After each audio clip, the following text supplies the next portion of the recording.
and welcome to Too Many Movies, the podcast where we discuss DVDs, Blu-rays, and even the occasional VHS tape. I'm your host, Hal, and with me here today, Ketchup. Welcome back. Hello. That's it, just hello? What? I mean, it's my big return to the cast, and actually, no, that's not true. I was here for the slime people. Yeah, exactly. He slimed me, Ray. That's great! Oh, hell yeah, we got it. That's great. Oh, we're going to be quoting that a lot today, aren't we? That's fine. That's awesome. God damn it. Well, Ketchup, welcome back. Welcome back to the episode. Welcome back to the podcast, I should say. Today's a big episode, so we should just get started. Today, we're talking about the Ghostbusters franchise. We're talking about a bunch of Ghostbusters movies. Ghostbusters is the name of the game today. I'm excited. How about you? Why don't you start things off by, I don't know, giving us a quick rundown of your Ghostbusters experience, because I could not think of anybody else more fitting for the Ghostbusters episode than you. So, for me, Ghostbusters was one of those, like, urban legends of cult 80s cinema. For the longest time, I had known about it, and I didn't really get into watching the film for the first time until, like, my preteen years. Mm-hmm. And I think so. I was kind of young. It was one of the first of, like, those proper cold 80s films that I was shown. Mm-hmm, yeah. And I pretty much instantly fell in love with the first film. I found it so incredibly entertaining and all of that jazz. And I wouldn't really say that I based, like, my entire personality off of it or anything, but I would definitely say that the comedic style of the film has shaped me a great deal. And I watched the sequel a little while afterwards, and after that, it was really just chilling with those two films. I knew about the cartoons, and I wanted to watch them, but unfortunately, even in the age of streaming, they're just not easy to come by. Mm-hmm, yeah. Back in the days of disc, unfortunately, I was never really around when Blockbuster or other rental places were really a thing. I think we had some DVDs of the cartoons at my local library, but I never really engaged in an investigation for them. And since then, I was fully engaged with Ghostbusters 2016 happening. Did not watch it when it came out, and then I've been fully engrossed with the newer movies. Yeah. Okay, that pretty much sounds basically what I did, but also no, not really. I didn't really get that obsessed with Ghostbusters, but it was always just there as a kid for me. And then I grew to love it even more the more times I watched it over the years, especially the first one. The sequels are a different story. We'll get to those when we get to those. But yeah, clearly we're just massive fans of the first movie. I mean, who isn't? Well, I say that, but I think in the modern era, I feel as though the first movie especially has gotten a little less liked. Not significantly so, but you know what I mean, right? So with the first Ghostbusters movie, it's very much a comedy, plain and straightforward. Yes. Comedy first, comedy focused. If you really break down the film into pieces, you really realize that it shouldn't work in concept regarding, like, normal narrative features, because, like, all of the characters are stagnant. There's no real, like, progression in character arcs or story. It's really just a case of they become Ghostbusters. An evil primordial god is being summoned. They stop the god, kinda, sorta, Mm-hmm. and then the movie's over. Yeah, exactly. And I think because of that, the main reason we really love the movie is because of that joint of creativity and, more specifically, the comedy. Mm-hmm. And if you're not into the comedy, you're not going to be into Ghostbusters. Just plain and simple. Yeah, I think so, and especially nowadays because comedy is vastly different, I think people's tastes have definitely changed. Mhm. And because of recent films, I feel like it's also kind of maybe made the aura around Ghostbusters a little tainted. Yeah, yeah. The general type of comedy that really appeals to people nowadays is not the same as the type that was really prominent when Ghostbusters came out. Mhm. Uh, I'd say Ghostbusters' comedy can be most compared to the kinds of Saturday Night Live routines that were going on at the same time. Mhm. Sort of Mhm. like comparing what that looks like in SNL to today is like a great way of just like showing a slightly more extreme example of the difference in comedic style that just appeals to the generalized public. Which it also works because I know Dan Aykroyd was a prominent member of SNL during the '80s. Was Bill Murray that prevalent? I can't quite remember. Bill Murray and Dan Aykroyd were SNL alum. They were one of the earlier SNL people. Mm. And I know Ivan Reitman and Harold Ramis come more so from like National Lampoon, that side of comedy. And then also with the whole discourse thing, I do agree that a lot of opinions on the film nowadays are very much driven by the generalized attitude people have towards the fan backlash to the 2016 movie. Yeah. That plays a major impact in how a lot of people just perceive the original film and in turn how much they end up enjoying it in the modern day. Yeah. Because I'm definitely guilty of that, watching a movie and you're like, I really want to get into this, but there's like an actor or there's a member of the crew or just an element of the film itself that just completely takes me out of the experience and prevents me from having fun with it. So I get that. To an extent, I can see that, but also like I feel as though it's just kind of a weird thing when the level I've seen of it in people, especially on Letterboxd, is bizarre, I would say. Letterbox's reaction to the entire Ghostbusters franchise is just so incredibly extreme, Yeah. and I think out of all Letterbox popular review sections, all of the Ghostbusters movies are just like my least favorites to take a glance at. Yeah. Yeah. Don't go looking in that section. That's beyond our Like, borders of sanity.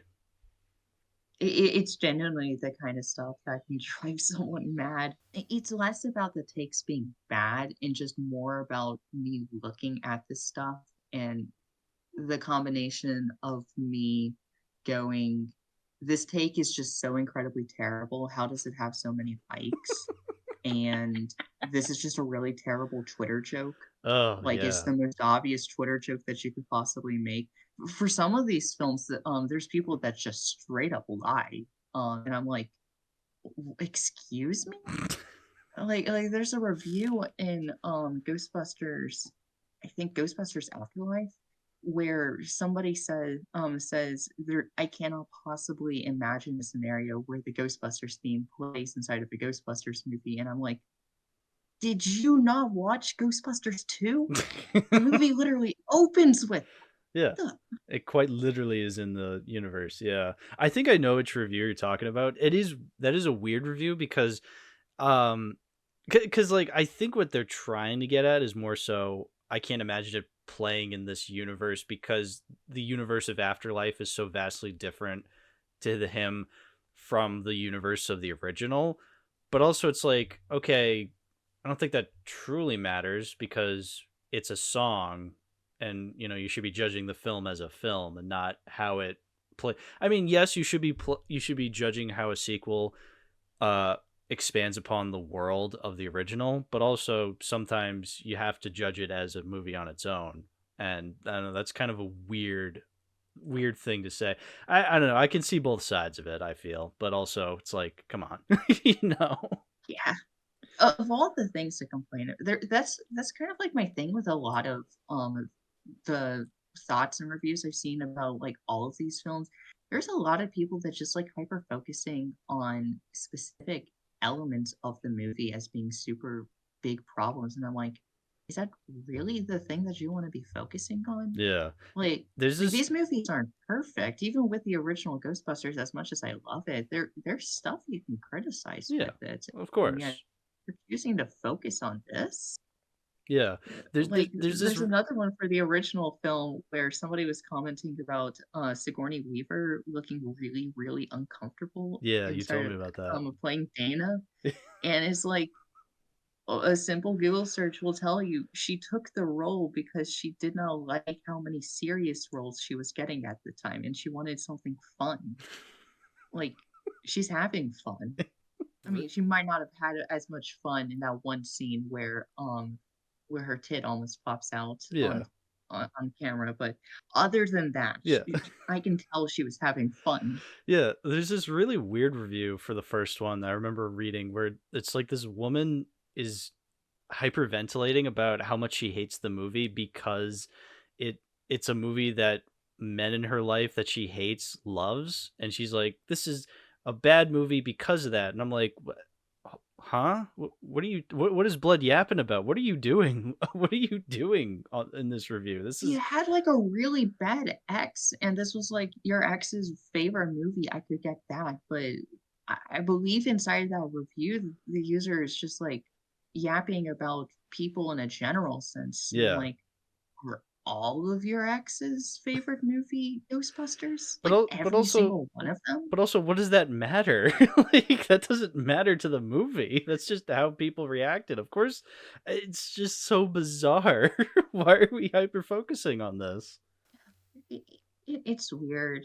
Um, just in general, like looking at my thoughts on really all of these movies, actually, in comparison to my mutuals, my opinions are vastly different than the general consensus, even with 2016. Hmm. Um, and really, I think Ghostbusters is just like one of those really big examples of be entirely true with your own thoughts and feelings and don't care about other people that think differently than you because who cares? I can agree I to like that. some of these, I like all these movies except for one, and there's no problem with that. Yeah, of course, of course. So, I guess with that all out of the way, our what's the point of this conversation? Letterbox be cringe, you know.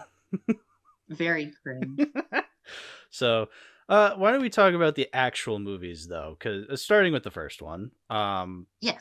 more focusing on the first one, I definitely want to say I love it so much. This first movie, it is. I remember you describing it as a bit of a comfort movie for you, and truly thinking about it, this is absolutely a comfort movie for me too because I just feel all warm and toasty watching it. Every time I watch it, I just think, wow, this is so nice and so funny and just so comforting to watch. It really comes down, at least to me, with the original Ghostbusters being such an incredibly paced film with incredibly potent humor and just likable characters across the board, except for one that you're supposed to hate with the utmost of passion, um, even though he's right at the end of the day.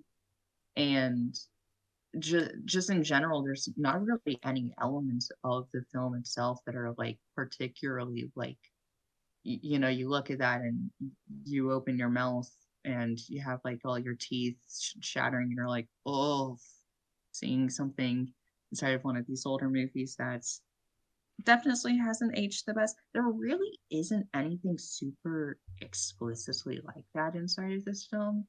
I mean, Venkman makes some comments that are a bit questionable, but like that's also kind of Venkman's entire shtick.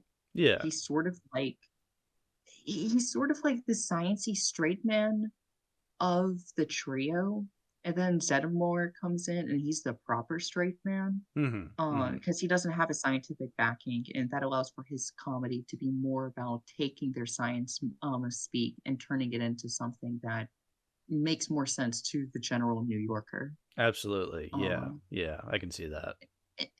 and definitely from there. Venkman is my least favorite out of the four Ghostbusters. I've always been the biggest fan of Ray, and Egon just becomes increasingly funnier and funnier as I continue to watch this movie more and more. And it's all because of his particular demeanor and then him just sort of saying funny out of pocket things and just them hitting so incredibly well into the funny bone because like getting a bit ahead of myself, Ghostbusters 2 has a lot of moments like that where Oh yeah. Egon just says things that you don't entirely expect him to say, but it's because of that they're really funny. Yeah. Oh yeah, Egon has some great lines in this one. My personal favorite will always be I looked at the trap Ray after Ray tells him not to look at the trap. And one I actually really hooked onto this recent rewatch was when when they meet him at the library at the beginning and Venkman says, "Egon, this is just like the time when I caught you trying to drill a hole in your head." And he goes, "That would have worked if you hadn't stopped me." Such a classic. This movie is filled to the brim with iconic, quotable lines. Yeah. Just, he's lying to me. I'm just trying to think because there's like so many to choose from. I mean, the entire script basically is so quotable. We could literally go down the entire script. Yeah, and we shouldn't do that because then I don't want another 9.5 hour long episode on our hands. It is true. He is dickless. Dogs and cats living together, mass hysteria. I guess to focus a little bit on the characters themselves, you said Venkman's your least favorite. I can see that. I really do like Bill Murray in this movie. I think this is my go-to Bill Murray performance whenever I think of the best of what Bill Murray can bring to the table. Because he is a very specific kind of he's a very specific kind of character in a lot of movies, and that is the asshole, but like the likable asshole, which can horribly backfire from time to time. But I think this is a movie where it really shows when that can be used well. I think it works well here because he's next to a bunch of other likable people that obviously know more than him, and so his asshole attitude is more of like a counter of their intelligent, we know exactly what we're doing demeanor. Yes, exactly. And one could even say that they're a little bit more insane than Venkman, but even then, let's not get too over heels about that. Venkman is still kind of insane in his own way. Yes, absolutely, because he is a scumbag. 100%. He's a scumbag that you can kind of get behind. But in the sense of he's funny, so it's kind of okay for the principle of this film. Yeah, and it's a movie at the end of the day. Yeah. It's not like this is a real person we're depicting here or anything. This is purely a character. And I mean, inside of the series, he does get his just desserts for some of the things that he does here. Yeah, so, exactly. Even from a character perspective, it's not that big of a deal in the long run. But why don't we talk about Ray then? Dan Aykroyd, who is pretty much the driving force behind Ghostbusters as a whole. I mean, he is the guy who came up with the idea of Ghostbusters. And it really, you really feel that in the character of Ray. He's the Dan is the one who specifically understood and came up with the proper technology of Ghostbusters. He in particular is a humongous car lover, so when he knew immediately that the Ghostbusters needed a car, and he properly wrote out like the complete schematics of exactly what type, model, make, and year of car was needed for the Ecto one. That sounds like Aykroyd. What all needs to be placed on top of the car itself. Technically speaking, I don't know if he remembers all of this off the top of his head nowadays, but definitely during this film's heyday, if you were to ask him exactly what all of the technology did, he probably would have an answer for it. Which is insane, but it really does add to the movie where it feels as though the characters understand the technology. Yeah, yeah, because it's important to note that both Ray and Egon are like entirely engaged with the technology that they're developing. They know the ins and outs of their scientific endeavors because this is their life to them. This is everything that they've built their persons up as being. You could argue that Venkman is kind of just like piggybacking off of his friends and just making it by and having a bit of fun because he's with friends that know how to do things and he's smart enough in order to just engage with them. I guess with that, so then Egon as a character, he's very much he seems even smarter than Ray, which is funny to think because then, Dan Aykroyd was the guy who came up with everything, but then in universe it feels as though Egon came up with how to use everything. Yeah, because Egon is the one who specifically knows all of the details regarding how the proton packs work, and he was the one who developed the ghost traps and the containment unit. He's the proper technological brains of the operation. Hmm. Ray is the one who primarily has like the encyclopedic knowledge of spectral anomalies themselves. Yeah. And you feel that when like specifically focusing on what characters say and do. Ray is the one that describes all of the different ghosts, and he's the one that explains that speaks the Bible verse to Winston. Uh, can't remember it off the top of my head. It's Revelation chapter 12 verse 6, I think. Something like that. Yeah, I can't remember it either. I don't even know if it's actually that in the Bible. It is Oh, actually. okay. It is the proper 6:12, chapter 6 verse 12. That's what it is. And it is ripped directly out of the Bible, like Okay, cool. verbatim. Because sometimes when movies will be like, "I'm quoting the Bible," and they'll just make up a verse that doesn't actually exist.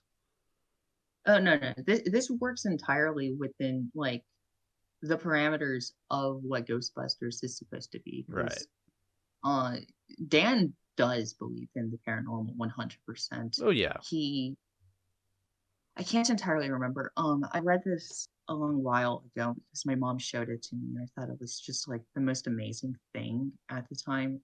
There was an opinion piece that Dan wrote about being diagnosed with autism and how that's influenced his career as a whole. I Hmm. think he wrote it for the Washington Post, I want to say. Um, and he mentions how ghosts was a really, really strong interest that he had, and how Ghostbusters wouldn't be a thing if he did not have that intense love and passion for ghosts themselves. Yeah, because Dan Aykroyd is kind of nuts when it comes to that sort of stuff. In a good way, I would say, because he's never done anything harmful with it. He just goes on television or goes online and just like you know spouts out a bunch of stuff he believes in, which is fine. But then it leads to really funny clippable moments, like that time he went on Larry King where he's like, "I don't think we'll ever get aliens contacting us, especially after 9/11," and you're just like, "What?" It's just such an out of pocket line to say, but honestly, it is funny the fact that he said that. Yeah, yeah. And I also remember the JonTron deep diving into his Crystal Head vodka Oh yeah, business as well. I hear that vodka's really good. I've Uh, always wanted to try it. I can't find it anywhere. Apparently, I know we have some at the AMC I used to work at, Oh nice. and he was advertising it in conjunction with Dial of Destiny, which I think is particularly funny considering how you know the fourth Indiana Jones movie also had to do with crystal skulls. Yeah. I mean, I would probably need vodka to get through Dial of Destiny, but you know. Perhaps. Well, there's another character I want to talk about, and that is Zedmore, Winston, played by Ernie Hudson, the fourth Ghostbuster. Um, I know it doesn't really matter because he does get his dues. I feel like a lot of Ghostbusters fans do like him. He is one of the more likable characters. I just think it's a shame that whenever it comes to advertising Ghostbusters, he's kind of on and off on whether he's amongst the other three.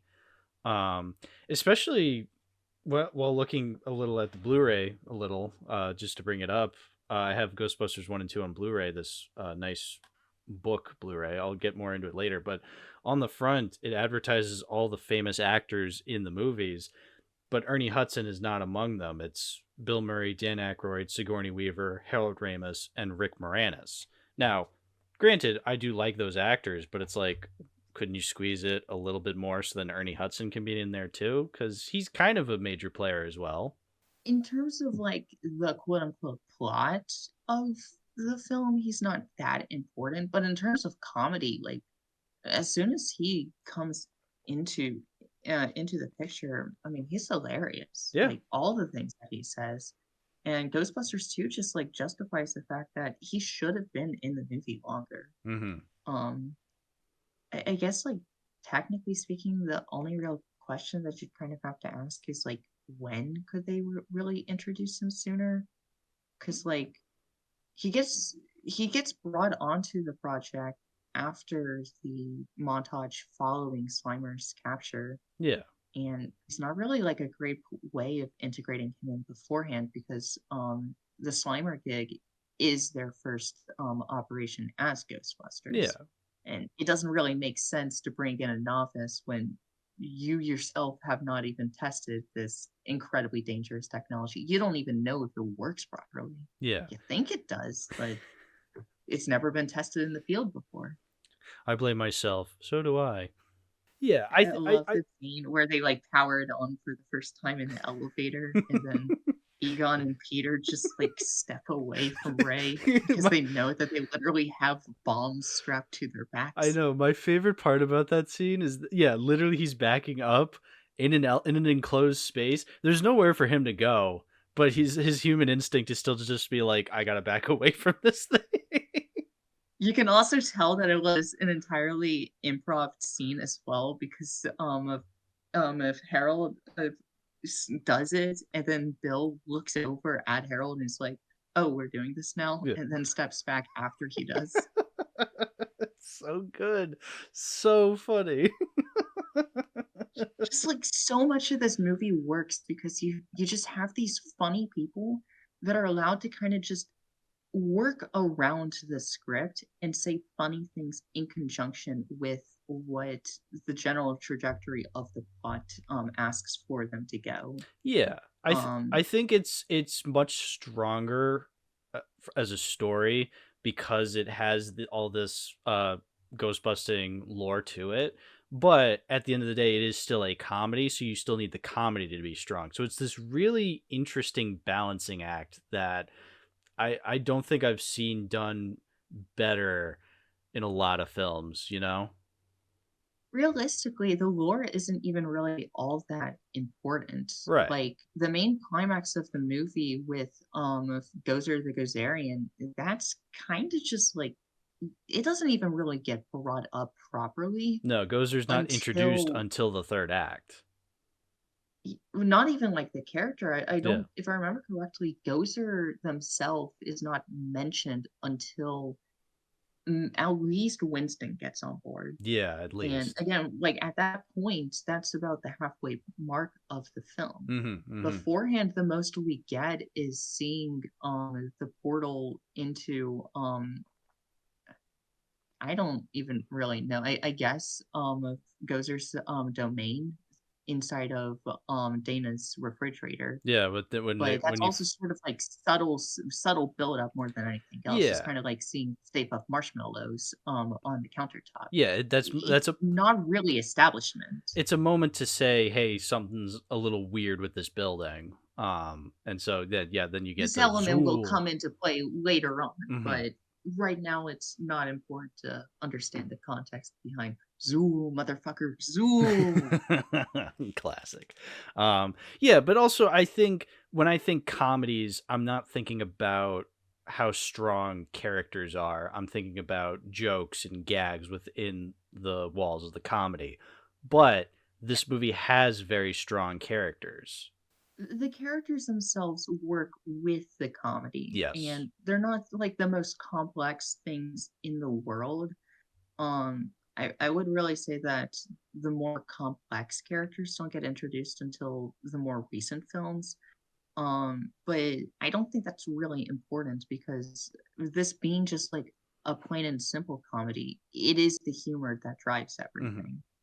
Another I've thing. always really struggled with trying to figure out like the answer to what is the greatest comedy of all time. So Hmm, whenever I try and think about movies with a heavy emphasis on comedy, I always really realize that the comedic elements are not like the prime focus of the films. It's like most MCU films have a lot of comedy and could be considered fat comedy, but they're also very dramatic movies in terms of what they're trying to do.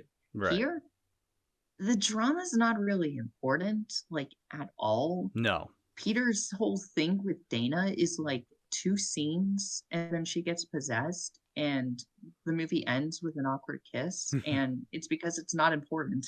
It's not important in the slightest. No, of course. Because I was reading in this book that's attached to the Blu-ray about how Ivan Reitman didn't want the movie to be like an Abbott and Costello meet ghosts kind of comedy where the joke is, oh, the effects are not up to snuff. You can tell it's a special effect. No, he wanted to give the effects more prestigiousness, kind of like a Star Wars film from the time. And I guess that's why Ghostbusters, even though it's a comedy as opposed to Star Wars, which is a sci-fi fantasy, they're kind of seen on the same level of each other. Yeah, yeah. It's that creative element that I really think like makes this that massive fandom type film. Yes. Um, because I mean, when we really think about like 80s cult films and television, the kinds of things that got like a ton of toys, television spin-offs that kind of like continue to this day as being part of this culture war between these old people that still really like this older stuff and the new people that are making their own things to varying degrees of success. A lot of it ties together with this familial element of just creativity Hmm. and characters that people just really enjoy. I don't really think there's like any superficial elements behind the creative teams that really helps to make all of this. Because like I would put Transformers in the same kind of categories of like this sort of cult of appreciation that both Star Wars and Ghostbusters have. And I mean, that one was made exclusively for toys, first and foremost, and then storytelling second. And Yeah. from what I've heard, I haven't really engaged much with Transformers, but apparently they told some really good stories with some really strong characters. Yeah, I've Which, if heard the same anything, is thing. just kind of like insane to me to think that something made with the intention of selling merchandise also ended up just telling good stories. Yeah. I mean, it can come from the most unlikely of places sometimes. Yeah, Do we want to talk about other characters, kind of like Dana Barrett and Rick Moranis' character? sure. Yeah. They're both all right. Hmm. Dana and Lewis are, they're not the focus of the No. film. They have great moments Oh, on yeah. their own. I often think about Lewis's line of, I did a 20-minute workout, but I put everything in I doubled the time and it only happened he took a 20-minute workout and he put it into turbo mode and only ended up being a 10-minute workout. Yeah. So it was a great workout. Yeah, I love the running gag of him coming out of his apartment to talk with Dana and then constantly locking himself out of his apartment. It's so funny. Yeah. See, the thing with Lewis is I used to be kind of annoyed with him when I was a kid because the joke was he was annoying and that got old to me fast. But growing up, I have started to really appreciate it because Rick Moranis plays him really well. He's so good. It's also an element of like he's not in the movie a ton Hmm. and he's only really in aside from when he gets possessed by the Keymaster, he's only really in the film for like at most 2 minutes in intervals. And then when he's like properly in frame, he has like a line of dialogue every now and then, and like he's supposed to be seen as sort of like this completely dopish and Neanderthal type thing because he's possessed by an otherworldly demon dog spirit. Yeah. What an asshole. Wouldn't really say Dana has like a ton of character herself, and she Hmm. doesn't really have like any particular lines. She's more there to sort of be a vessel to move things forward, and Yeah. also for just Sigourney Weaver to have something to do a little bit of fun with as a Hmm. character. Hmm. Yeah. Yeah. Really, She's definitely not the levels of Ellen Ripley when it comes to Sigourney Weaver characters, but I think she does enough in this movie that I like her, you know? it's also worth noting that like she's not trying to be No. like I said, like she's specifically trying to play a different character. Yeah. Ripley's a very serious type character that kind of like goes against a lot of stereotypes and acts as like a proper action heroine. Hmm. Here, she's specifically sort of playing just like a female side character in a comedy who has an understanding of things, wants to believe the people everyone thinks is crazy, and then kind of realizes, you know what, these people might be phonies. Why am I even trusting them? Yeah. And then once they actually start getting proper success, that's when she really starts actually like properly falling for Bankman because she realizes, you know what, maybe these people actually know what they're doing. But then at that point, she gets possessed and she has fun, floating, uh, taking 400 milligrams of tranquilizing stuff. What a That's a crazy dosage to have 400 milligrams of like anti-adrenaline drugs. That could kill someone.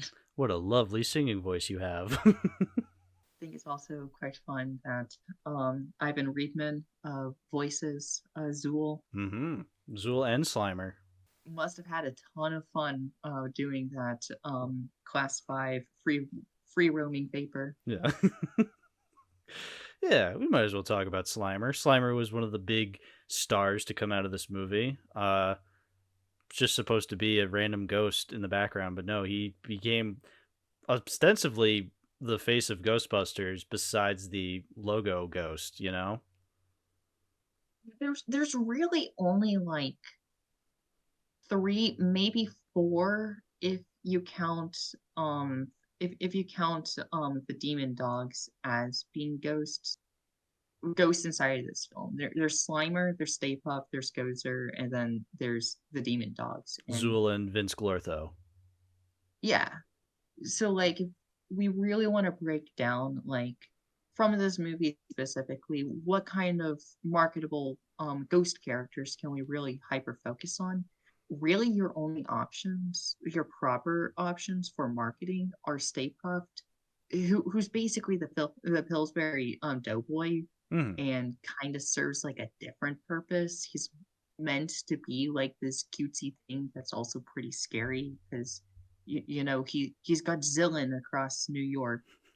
Um, so Ghost Slimer is kind of like the easiest go to like proper ghost. Yeah. He's the only one of those that like gets a traditional ghost busting inside of the film. So from like a toy perspective, you can get all of the action figures of the four Ghostbusters, and you can have them recreate the hotel scene with Slimer, except now Winston is here.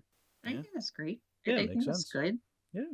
Um, More or less, kinda, he ended up being sort of like the basis for ghost designs going forward, as depicted in both the cartoon, The Real Ghostbusters, and in the toys. Because there were some original ghosts invented exclusively for the toys, some of which that got ported into the cartoon, and some that just kind of stayed inside of the toy realm.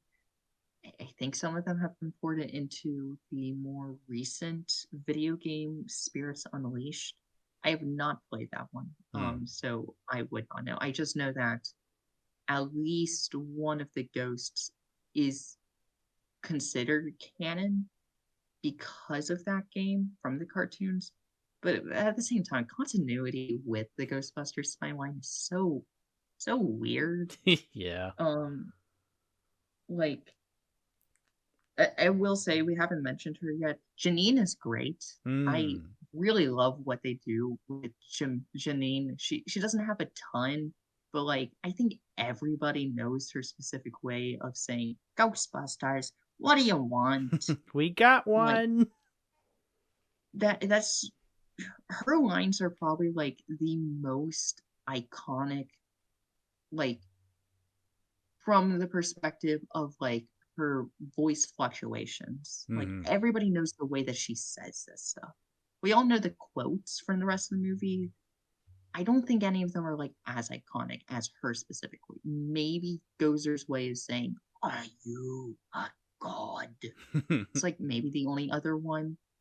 Granted, again, though, this movie is like filled to the brim with iconic lines and ways of actors saying different pieces of dialogue. Of course, of course. Um, but even as like just a receptionist goes, she's depicted with a lot of respect and dignity. There's nothing really like bad about the way she's portrayed inside the film at all. She's treated with an immense amount of respect. Hmm. I guess like the most you could really say is like Venkman, giving some like passive aggressive comments to her, but also that's sort of Venkman's entire personality. So it's not like you can really like hyper focus on him, your aggression towards him saying something like that to her.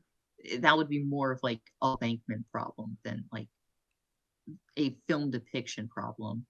And she has a relationship with Egon that isn't really touched on a ton, but it's enough there where it's cute. I Yeah. like it. I like how she keeps hitting on And him, and especially later in the film when she's like, you're a real humanitarian. And Egon goes, I don't think he's human. it really shows that like he doesn't really have like a full understanding of the extent of like flirting Hmm. and how like most people just like lovingly interact with one another, which that's an important element for later on. Um, but in terms of the relationship depicted, I think it's cute. Hmm. I ship It's him. forwarded in the cartoons, like they are a proper thing inside the cartoons, and I really like that. Hmm. Um, in Extreme Ghostbusters, the show starts out with the only returning cast members being Egon and Janine. Hmm. Everyone else has kind of just gone their own separate ways. Um, and but personally, it's not even my favorite relationship that Janine has had inside the films. Though this is also kind of where the timeline gets weird, because with Ghostbusters 2, she doesn't have this relationship. She has a relationship with someone else, Hmm. which is never again addressed in any future piece of Ghostbusters material. Even in the proper sequel to Ghostbusters 1 and 2, that relationship is just ignored. Yeah. And I think that's so it's odd. Yeah. Um but at the same time, I don't know if they couldn't get Rick Moranis back on to a future Ghostbusters movie or what the deal there is that might have some kind of impact on it. So the best I can decipher is that Rick Moranis is mostly retired from acting because he retired in the late 90s, early 2000s, after his wife passed away, and he just wanted to become a full-time dad. And so he didn't, so that's why you don't really see him in a lot of movies anymore. And it's because, well, he's more focused on just not really acting anymore. Now, granted, he was still in both Brother Bear movies in the 2000s because I guess those were the movies he truly believed in, but for most of. In fairness, their voice acting is not as strenuous and time consuming, Sure, generally speaking, generally in speaking. comparison to more traditional Yeah, acting. yeah. But still, it's just funny to think out of all movies in the last Not 30 even just years, the first Brother Bear, it's both Brother both Bears. Brother Bears. Yeah. Joaquin didn't even come back for Brother Bear 2. He was too busy with greater adventures. Mm-hmm. Like Joker 2. He said yes to it. He said Uh, yes, exactly. they paid him a lot of money for it up front. He didn't have to worry about the script or anything. He just got paid, There was a and you know script for what? that movie? Good for him. Allegedly. Uh, look, we know that there is some semblance of a script, unlike something like Megapolis, where like what True. script? I'm Yeah. pretty sure there wasn't a script. there I was have heard that there wasn't a script. there were napkins scribblings from Francis Ford There Coppola. was weed eating and there was a lot of rambling. That's all I know.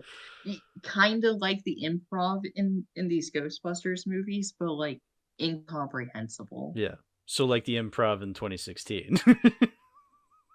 Very much like the improv in 2016. Heyo. uh but yeah, Ghostbusters 1, 1984. Very good film. Is there anything else we have to say about it? Oh, that's not just, praising the hell out of it. Uh, Walter Peck is right. Mm-hmm. Mm-hmm. I recently. Everything that he does is 100% within legal grounds and within the best interests of the general public. Uh, all three of them, both Ray and Egon repeatedly say that they quite literally have bombs strapped to their backs, and there's literally a bomb inside of the firehouse. Um, he's right. Yeah, he is right. I watched the Nostalgia Critic video, the top 11 things you didn't know about Ghostbusters, and the number one thing, Walter Peck is 100% right. I will say he probably still shouldn't have turned off the generator without really understanding it, but I mean, again, he is right to be like, hey, you guys can't be doing this. Yeah.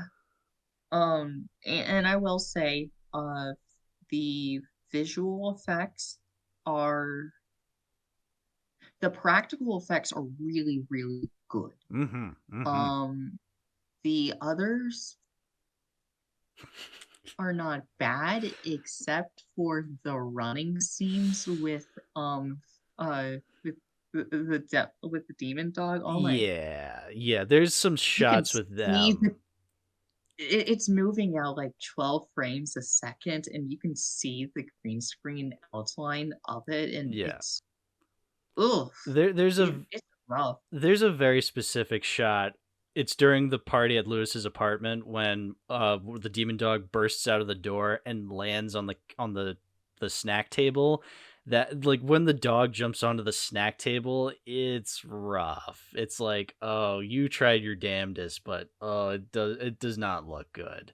But Like, I can defend the ambition of, like, yes. all of the other kinda crummy looking effects Mhm. that are that, like, I watched the audio commentary earlier this year with Reedman Ramus and Joe Medjuduck, and they were all like laughing at like all how outdated most of the effects look, but also commenting on how like the practical stuff is really, really good. Yeah. If I remember correctly, they rigged Dana's countertop where the portion where the eggs are cooking, that's an actual stove, That's awesome. and they rigged it in such a way where only that section would get heated so that the marshmallows, which aren't real marshmallows, would just not be affected by the heat at all.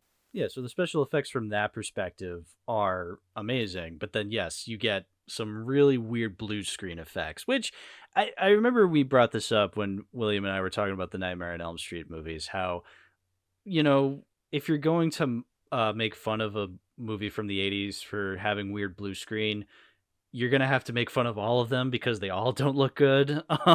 But So it's for the time, I think it's fine. And looking back at it, it's charming. You know, I don't have a problem Yeah, with like, it. I in think it's cute. context of Ghostbusters, like, it adds, like, a campy charm to the Yes, overall movie. absolutely. Yeah, I There like it. there's attempts at making the film kinda scary, Hmm. and it does kind of work. When Dana gets abducted, that's a kinda scary scene. Yeah, I feel Um, like that would have shocked a lot of children. Yeah. I definitely got jumped by, the opening scene with, the library ghost 100%. Um, but, like, the point of Ghostbusters is that it's just, like, this solid balance of horror elements with comedy. So, Yes. like, not great effects, I think, work within context of, like, the campiness Mhm. and the silly angle of what the movie is supposed to be. Yeah. Actually, when it comes to stuff that scared me from when I was a kid watching this movie, it would definitely be the Stay Puft Marshmallow Man. Not like at first, I think he's funny because it's just this big marshmallow man marching down through New York and just crushing buildings. Um, but then once he's actually affected by by their lasers, that and then his face shifts from being this like really happy face to being this really disgusted, like horrifyingly angry face. That's when I'm like, oh, like that face of the Stay Puft Marshmallow Man really affected me at a young age. I always thought it was terrifying because it's I because love the specific details of, like, the burnt marks and the flames coming off of it. yeah, no, it's great. It's Um, spectacular, and especially the face he makes when he finally makes it up to the top of the building, and they're crossing the streams, and the portal explodes, and you see his face kind of shift to just go like ah, like that freaked me out as a kid. But then he's defeated immediately after, so it didn't matter. I still love the movie. yeah, I have a plushie of Stay Puft after getting, burnt like that, Oh, that's awesome. and I love him so much. That's so Um, good.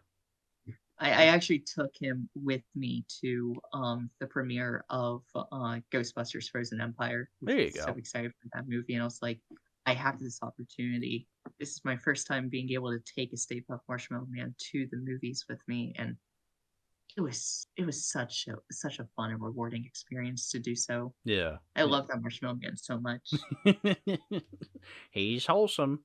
Yeah, I love this movie so much. It's so funny. I feel like I go into a trance every time I rewatch it, just reciting all the lines, which is annoying, but also I in recent times I've kind of held back, just being like, let me just enjoy the film for what it is, and I'm easily able to do that. Sometimes it's hard though, because it's Yeah, like the creativity and the humor and the enjoyment, it sucks you in, yeah. and quoting it that way just, like, helps make you feel like you're part of the Yeah.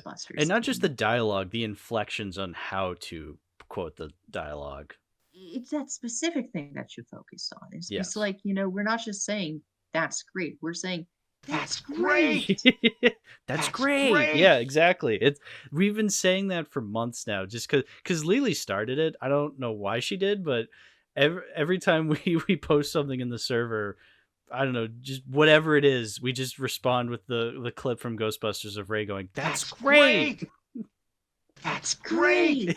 It's so funny. So now every time I watch that scene, I just have that in the back of my head. That's That's great. great! It's like an extension of that, open season of clip with Oh, the Nirvana music.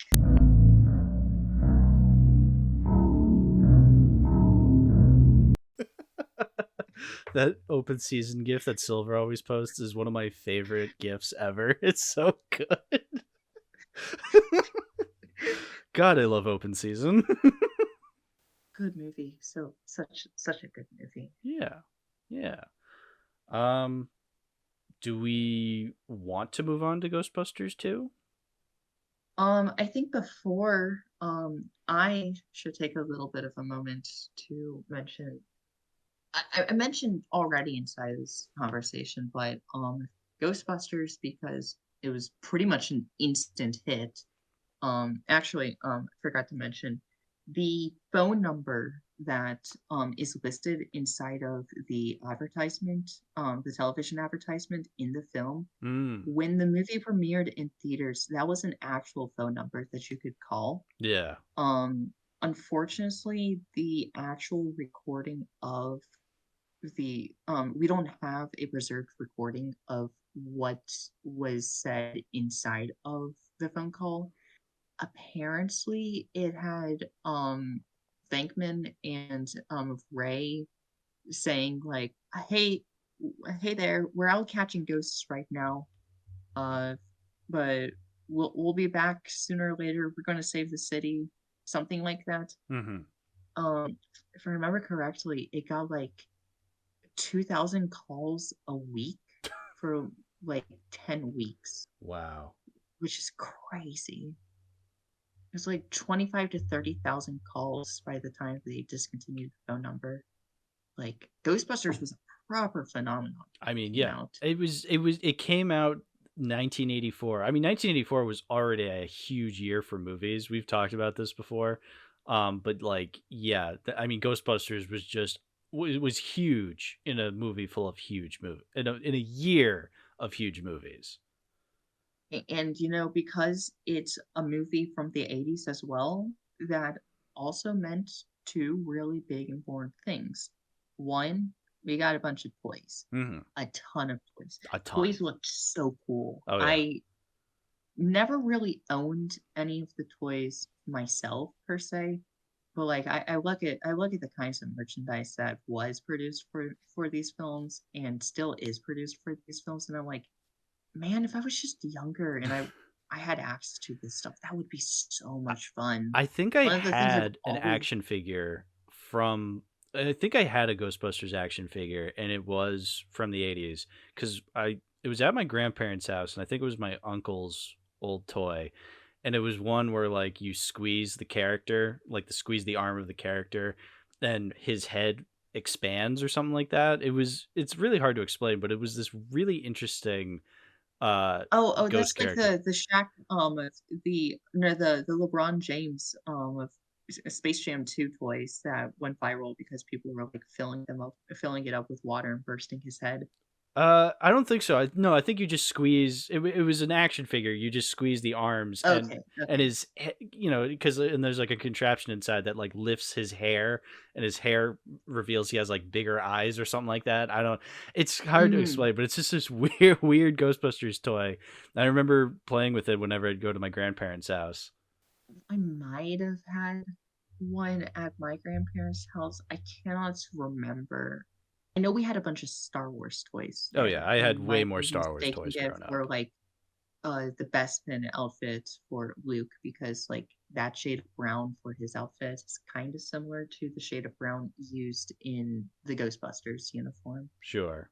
Um, One of the things I always wanted to get when I was younger was like the Lego Firehouse that they released back in like 2015, I think. Unfortunately, it's been discontinued, and if I wanted to get it, I'd have to pay a pretty penny because a wise man once said that investing in Lego is smarter than investing in gold, and no, that's true. Hmm. It's true. Um, I'd love to like properly invest in some of these toys as like collectibles in the future. Though they look so cool. And the second thing that because this is a product of the 80s, we also got a cartoon. Hmm. I have not seen the entirety of I have the not real seen a single Ghostbusters. episode. I have seen one episode. I wish that there was a convenient way of watching the complete series. In the streaming era, it should be super easy. Yeah. This is Sony. Sony does not have a designated streaming service technically. They have they have the Sony Core service that I think is exclusive to PlayStation. It is the worst thing that you could possibly invest in, especially if you remember the tragedy of PlayStation movies, Hmm. where, hey, if you invested in PlayStation movies in any sort of way, put in any money into owning a digital film through the PlayStation movie subscription, What PlayStation movie subscription? You don't own it. You never owned it. You don't own it anymore. If you bought Daredevil 2006, too bad. Too bad. Oopsie. But hey, Tubi. You could put it on Tubi. Nope, it's not on Tubi. I was gonna say Tubi would be the perfect streaming service for the real Ghostbusters. The weirdest thing is that there are a handful of episodes on the official Ghostbusters YouTube channel. Right. But it's only like 10 of them. And the same can be said about Extreme Ghostbusters. Extreme Ghostbusters is weirder to me because the first episode because the series starts out with a two-parter. Only part 1 is available on the YouTube channel. And they have miscellaneous other episodes from later on in the series, but not part 2 of the pilot for some reason. Even though part 2 is where that one clip that everybody knows comes from. The what? She's legal scene. You've seen that one, right? I don't think I have. What? Oh my god! It's. I don't think like any clip from the real Ghostbusters has like gone kind of viral. That one clip did. One of the main characters of Extreme Ghostbusters gets possessed by the villain ghost, and she starts seducing one of the other members, and the other members of the team tell him to get away from her, and he responds saying, "What? She's legal," in response to her trying to seduce him. Oh no. That's incredible. It's so funny. Now, in terms of the real Ghostbusters, the classic 80s cartoon that people really like, Doug Walker's a really big fan of it. He did a parody of the intro for Nostalgia Ween, I think. I remember that. 3 years ago? I think it was 3 years ago. It doesn't really matter like the exact time frame. I think it was. I can't remember if it was a year before or after. He did the parody of the Beetlejuice animated series intro. Just judging it based off of the pilot episode, it's fine. I mean, it's very standard and typical Saturday morning 80s cartoon fare. Yeah, it sounds like a Monster of the Week kind of show. Very much like that. I think part of the more frustrating element for me is that, at least based off of this one episode, all 4 of the Ghostbusters just kind of feel like the same character, just with different voice actors. Like, they say the same jokes, and they more or less have like the same level of knowledge and understanding of the situation. And it really just feels like 4 of the same character, just like trying to stop the threat. Right. Which is like, it's fine. I like the designs and things. I'll give it this. It is definitely better than my sampling of the Beetlejuice cartoon. Because like there's an actual like plot, and there is some humor there. What kind of surprises me is that Slimer is actually my favorite element of that episode, which I was never really like expecting, because Slimer, I sort of access like the cutesy element of the cartoon, which is one of the common tropes of cartoons of that era. The series actually got rebranded in its twilight years to be entirely focused on Slimer for, I think, 12 episodes. It was in like the same vein as like Pinky, Elvira, and The Brain, where they kind of just tried to capitalize on more cutesy character to see if that will help increase ratings. Presumably it didn't, which is a little unfortunate, but Extreme Ghostbusters is a direct sequel to the real Ghostbusters, and takes place a few years afterwards. So I'm not too upset about that. I'm jumping the gun a little bit, but like, it is a direct sequel. I did watch a bit of Extreme Ghostbusters, and I found that to be way more entertaining. I found the characters to be a lot more distinctive and interesting.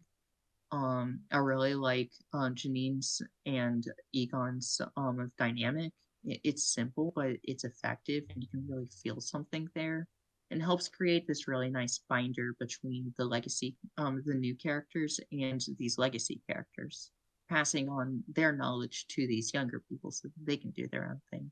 Sort of like what the newer films are doing, which is really weird. There's actually like a lot of similarities between the Extreme Ghostbusters pilots and both Afterlife and Frozen Empire. It's like I knew that these newer movies were like directly based off of the cartoons, but it's so eerie to actually like watch the cartoons properly and make those connections and go, "Oh wow, like they really are embracing the cartoons." Mm-hmm. Now, if only we can get that animated Ghostbusters production from Sony Pictures out sooner rather than later. I don't even know if it's actually still happening. Yeah, I don't know I that. know that they announced that after Ghostbusters Afterlife, and I don't think we've heard anything since. I haven't heard a single thing, which is a shame, but it doesn't really surprise me. I would really like to sit down and watch both of these cartoons in their entirety at some point. Um, it's not made convenient through streaming, unfortunately. Thankfully, however, much like a lot of other cartoons, especially from this era, getting the complete series on DVD is not a major investment. It's like around $30 for the complete set of each of the television shows. Not bad. It's not a bad thing in the slightest. I think you can get the same deal for Beetlejuice as well, and for the Addams Family. So it's kind of a constant in the industry. Um, but yeah, cartoons are neat. Real Ghostbusters, just okay from the bits and pieces that I've seen of it. I really like the clip that I've seen where Janine just accidentally summons the four horsemen of the apocalypse, and it's just like, oh, I'm no longer hungry. There goes my appetite. And I'm like, yeah, yeah, I feel that. If the normal Tuesday is stopping another primordial end of world threatening primordial god or deity, then I too would not be fazed by the horsemen of the apocalypse showing up. It happens. It it, it, it happens. What are we to do about it? Yeah. All right, now Ghostbusters 2. Now let's get to the film that killed UHF partially. Oh, those bastards. Hey, one of the movies that killed UHF. It was a group effort. What Al cited that there was I saw the report. The weekend that UHF came out, there was like 10 major hitters that were either releasing at the same time or had just come out like a week or two beforehand. Mm. And it's like, oh my god, 1989 was bad. Dude, it is insane. Like when you actually look at the movies that came out in 1989, you're just like you hear the phrase UHF bombed at the box office. You're like, that's not fair. Fuck, that's a great movie because UHF, it's a great movie. But then you actually see its competition, and it's Batman, Last Crusade, Little Mermaid, Ghostbusters 2. You're like, it didn't stand a chance. Back to the Future 2, Bill and Ted, Yeah. Kiki's Delivery Service, Oh. Dead Poets Society. No, yeah, no. So many. So many. 1989 was an insane year. It stood no chance. Luckily, then UHF got its following in the video department because people rented it because they're like, oh, let's rent this movie. Oh, it's actually really funny. Then it became a hit. But yeah, no, it completely bombed at the box office. But we've gone over that before. Something that like we as a society have just like entirely forgotten about, that like the rental market was just so incredibly powerful. Oh yeah, Home Alone did not do well at the box office, and yet it dominated in rental and is now like the quintessential Christmas movie. Yeah, I mean, the story goes Showgirls did very poorly in theaters because it was one of the biggest NC-17 movies at the time, but you have an NC-17 movie in the privacy of your own house That's where the money's coming from.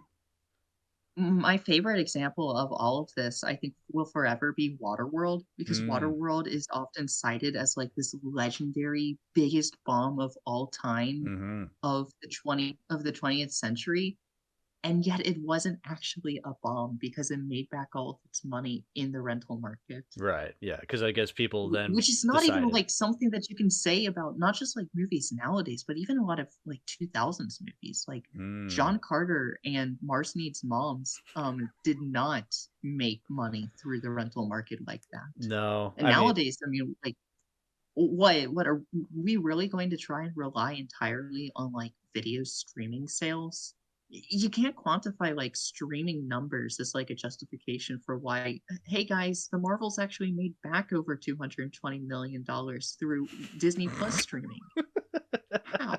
I How know, did it do? I know Disney movies like animated canon Disney movies like Encanto became popular once they were streaming, but yeah, you can't apply that to every movie that gets a theatrical run and then goes to streaming. It's like no, that Yeah. does not work. And even then, it's like with at least with Encanto as a combination of like it didn't even do like that Mhm. massively bad Right. compared to its budget when it came out, and its following when it hit after it hit Disney Plus was huge. Yes. It was also a musical, so like when people were streaming the songs on Spotify and Apple Music and the works, Disney was getting money from that. Right. Yeah, Something yeah. like The Marvels, that's not a musical that you can like get. What are people going to be listening to the original soundtrack over and over again?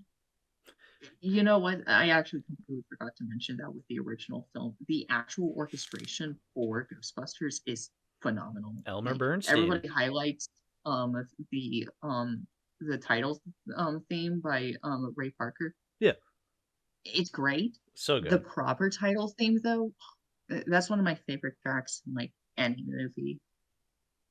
Love it so much. Yeah, Elmer Bernstein. The score for the first Ghostbusters movie is so good. It's so atmospheric, so good. Hmm. But yeah, Ghostbusters 2. Ghostbusters Uh, 2. the or as I like to call it, the weird one. Oh yeah. The one that helped the Turners lose a game of charades in the Fairly Odd Parents. Oh, oh And yeah. this is not Ghostbusters 2. Oh, I get it. He's doing the booty scooty because a number of people don't like this movie. Ah, I get it. I get it. You know This what? one's That is the feeling I got growing up. I didn't watch Ghostbusters 2 until I was an adult. Um, just because I got the feeling that, especially when I got online and I started, watching videos and analyses of movies a lot more, the general consensus was, oh, people really love the first Ghostbusters movie, and then people really don't like the second one. And so, for the longest time I heard that as well. And yeah, then at some point it sort of shifted away from people really don't like that one to people like that one but aren't like super enamored by it. right, Which I think yeah. is really weird. Yeah, I think yeah, it was definitely one of those like, oh, this sucks. Like this is amongst one of the I mean, if Ghostbusters 2 at one point was seen as one of the worst sequels ever, man, people were had it good back in the day then, huh? Which is crazy because I have seen sequels from the past that are like way worse than this one. And I'm not even like the craziest fan of Ghostbusters 2, but like Mhm. this has a lot of like genuinely really good elements Yeah. that aren't even present inside the first film. I think my thoughts now that I've seen it twice because I'd only seen it once before watching this and I really liked it the first time I watched it. I think I liked it a little less this time around, but I like it. I think it's a fine movie. I think it makes a lot of weird decisions, but nothing that I could say makes me hate it amongst other sequels I hate too, you know? Hmm. For me, in my most recent watching of the film, I got really close to giving it a higher score because I really felt that it was working for me really, really well Hmm. in its opening section, like this opening 40-50 minutes or so, which originally when I watched it most recently before Frozen Empire came out, I wasn't really vibing with that, and I was like 100% in the same boat as Doug Walker when he suggested easiest way to help make this movie so much better is to just start at the courtroom. I was I actually disagree with that at this point because I think some of the strongest comedic moments of this film are in this opening 30 minutes. Yeah. Without those opening 30 minutes, you wouldn't have Egon saying yo. Ziggy, what do you say? Yo. And like mentioned earlier, this movie has so many great Egon just out of pocket Oh, lines, and Egon a is lot of so them out of are in the pocket in this beginning. one. I had a slinky, but I straightened it. So Just, funny. I think the best way for me to describe this movie is that it is super weird, Yes. and what it embraces being weird AF, it is really entertaining and is something that I really, really appreciate. Yeah. It's a level of zaniness that like the first film doesn't really touch, Mhm. and also kind of feels like it's connecting itself directly to the cartoons, which just naturally sort of attune themselves to zaniness like this, and finds that great middle ground of just like justifying why should we do another Ghostbusters. Right. I mean, I think Ghostbusters as a concept can lend itself to multiple stories. That's what Aykroyd believed, and I do think you can make a franchise out of this concept. Um, I it's think like the just cartoons prove this as just being yeah, like incredibly obvious because like in yeah, order to tell a Ghostbusters story, it really comes down as simple as you got the Ghostbusters, they need to bust some ghosts. In terms of like making things proper threats, throw in a primordial god because gods are basically ghosts inside of this universe. right, And bada bing, bada boom. Um, yeah, I think that's fine, and it works. yeah, It works inside the cartoons, and here, I mean, we get another primordial god through Vigo, hmm, and I wouldn't necessarily say he's the best part of this movie no, because who is it? Um, Peter McNichol. Is that how you say his name? I'm that bad yeah, at pronunciation. what Janos, right? Yes, Yeah, he is the standout inside this film. His particular demeanor and his way of speaking, it has that like that sort of like foreign phobic kind of like thing to it, which is sort of like an entire thing in of itself. But at the end of the day, it makes his performance really striking and also kind of creates sort of unnervingness in terms of like we don't really know what he's going to do at any moment. Like for yeah. all we know, he's going to jump you like a second after saying hello and asking if you want a slice of cake or something. He is an interesting feller. Um, I I like because at first you think he's just another Lewis because he's just hitting on Dana, but then that kind of morphs into a more villainous take on the aspects of Lewis, and it's now you're just like, oh, this is not Lewis at all. This is an entirely new kind of character. This is kind of like what if Lewis was possessed, but possessed with like some increase in intellect, not like a Yes. ton, but like enough in order to carry out the mission of the god. Yeah. Because like in terms of like the plan of Gozer, all Gozer really needed is for the gatekeeper and the keymaster to hit their base and allow themselves to open up the gateway. Here, Vigo needs somebody to bring him a vessel so that he can transport his soul into a mortal body in order to be resurrected. Right. He can't do that because he's trapped inside of the painting. Yeah. Uh, I made the immediate connection there is man, is this a Luigi's Mansion prequel? According to Miyamoto, it is not. He was not directly inspired by Ghostbusters with this film, when making Luigi's Mansion. But he knew that Luigi's Mansion was going to get compared to Ghostbusters, which is weird. But okay, I'll buy it. Um, I like that dynamic a lot inside this movie.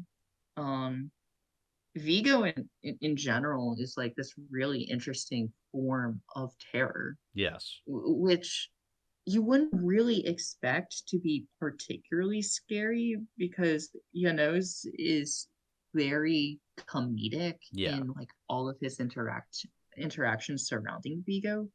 And yet Vigo still has his proper presence, I think specifically because of his demeanor and the effects given to his actions and Yeah. what he does. Yeah, because you have such a striking looking character of Vigo, played by, let me say this, Wilhelm von Homburg, who's a German actor. He's been in a couple of things. But but then he also has a striking voice, and the voice is Max von Sydow.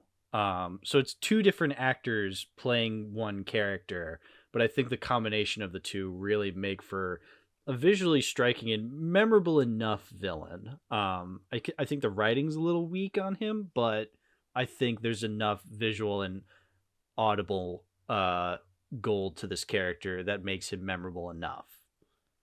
Yeah. I wouldn't be surprised if some level of inspiration was taken from Hellraiser, because everything surrounding the way that his mannerisms and his depiction feel very Pinhead to me, with that really striking visual design, but then that very cold, emotionless voice where like you can't entirely tell if he's angry or if he's happy, or how all you know is that he's being assertive and that he knows exactly what he's saying. Right. um and I think that's brilliant. This wouldn't be the first time that, if this is true, then hey, this would be the first of two times in which Ghostbusters does a Hellraiser reference, because there's an episode of Extreme Ghostbusters where plugins for the Cenobites just appear and do things, which it surprises me that we haven't gone like any like proper Ghostbusters crossovers with other franchises. I don't think. No, I don't think so. I think like in the modern day, it would be so cool to like see the Ghostbusters meet Beetlejuice movie. That would have Seeing how like that would they have could play off murdered each in other. the 80s. That would have That murdered. would have destroyed. People would have Like, loved that. oh, we should have done that. Yeah. Somebody make me a time machine so that I can pitch that idea.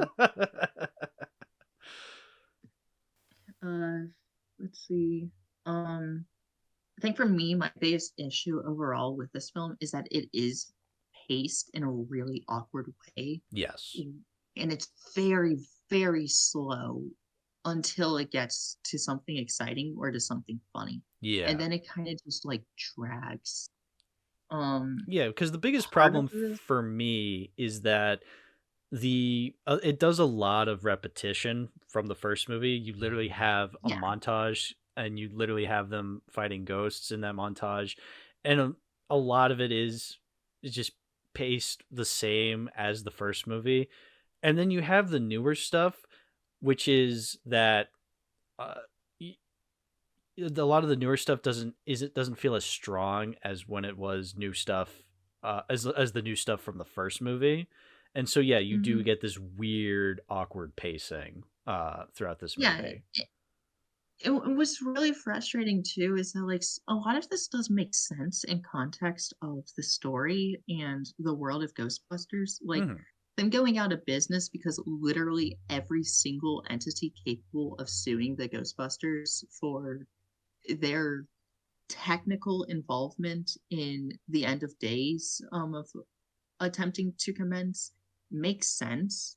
like it doesn't even matter whether or not the Ghostbusters were actually like directly involved in it happening or not. The fact that there is association to blame that they could possibly leech money off of to pay for the property damage and the emotional damage that these people have faced, that makes sense and it works within context of things. Sure.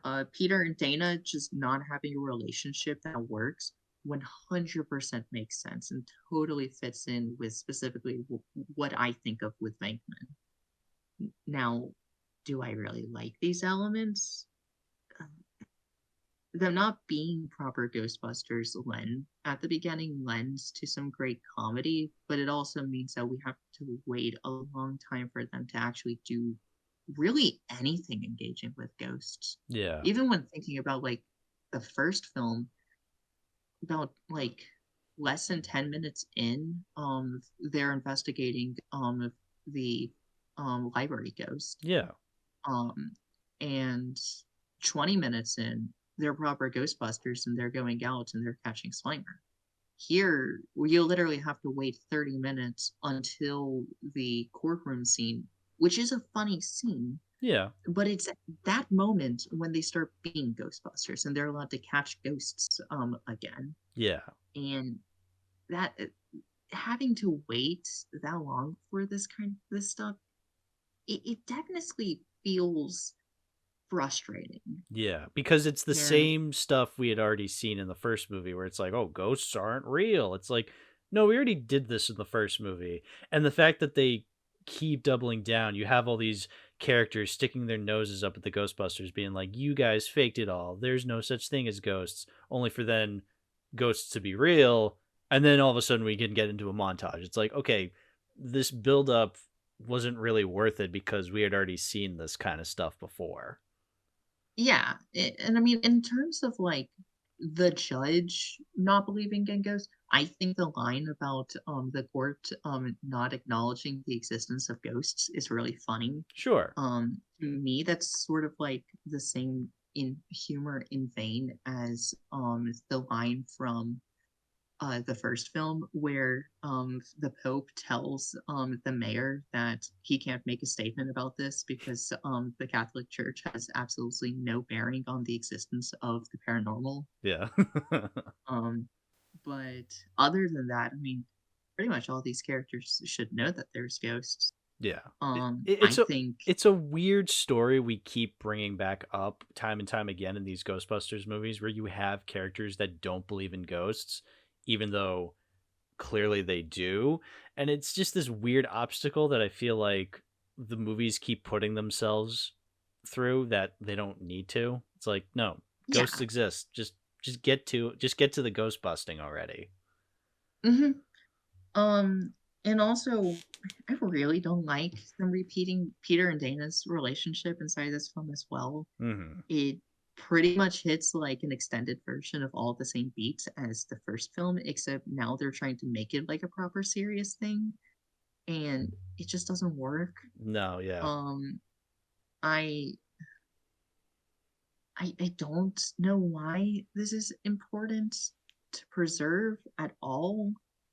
Um, the film would have just been better if we just either ignored this or just had like a mention of it and then them just being able to find a middle ground and sort of putting their differences away. Mm-hmm. I don't really like babies in like anything, so that's more of like a personal thing. The baby element of the movie is fine though. I just don't really like seeing baby geniuses inside of any movie. Yeah, I think the movie plays it safe with the baby stuff. It doesn't become too annoying, in my perspective at least. Yeah, the baby's not in a lot. Yeah. The opening scene, trying to be as intense as it is again like a mixed thing for me because like on one hand it is slightly humorous that this is the way that they're creating an intense opening and how there's like really no real stakes out here except for the POV shots of the runaway of a baby carriage running into traffic. Yeah. But at the same time, it's like if we're going to directly compare this to the opening scene of the first film, and it it's not a very nice comparison. No, the first film is expertly crafted in terms of its opening. Let's see. I will say there's like a lot of moments throughout the film that I found hilarious. I think they're weird in context, but out of context they're hilarious. Like there's that scene when Ray, Egon, and Winston go to the restaurant to see Bill Murray and Sigourney Weaver, and they're just yelling at them to just be like, "Hey, this is what happened. We were at down there with the slime," and Bill Murray just out of nowhere goes, "You're scaring the straights." And then also, I think it's Ray who accidentally splashes some of the mood slime on a patron, and Yeah. he's like, "Sorry," and then just like ignores it throughout the remainder of the situation. Yeah, yeah. And then this is also another personal thing, but I just love the idea of they're at the there's a scene where you're at the police station, and it's just you're just going through you're seeing all these different police officers on the phone, and one of them goes, "Sir, you're gonna want to have to hear this. The Titanic docked." And then it cuts to the New York port, and you just see the fucking Titanic and all the people just walking out. And one of the, And and then one of, the people reporting it are like, "Well, better late than never." yeah, better late than never. It's like, you know what? I'll give the movie that. That's funny. It's an obvious joke to make, but they did well with it. Again, when the movie like fully embraces like the proper insanity, Hmm. like it's complete lunacy, the movie is great. And I just wish that either a stronger overall emphasis was placed on that, or the film could just be worked around where it could carry a much more steady tone across the entire picture. Sure. Because as it stands, it's very, very tilted, constantly seesawing up and down in terms of engagement, and Yeah. it's so frustrating. Yeah. Yeah. Um, like I love so many elements of this film out of context, Yeah. of the picture, and even in context.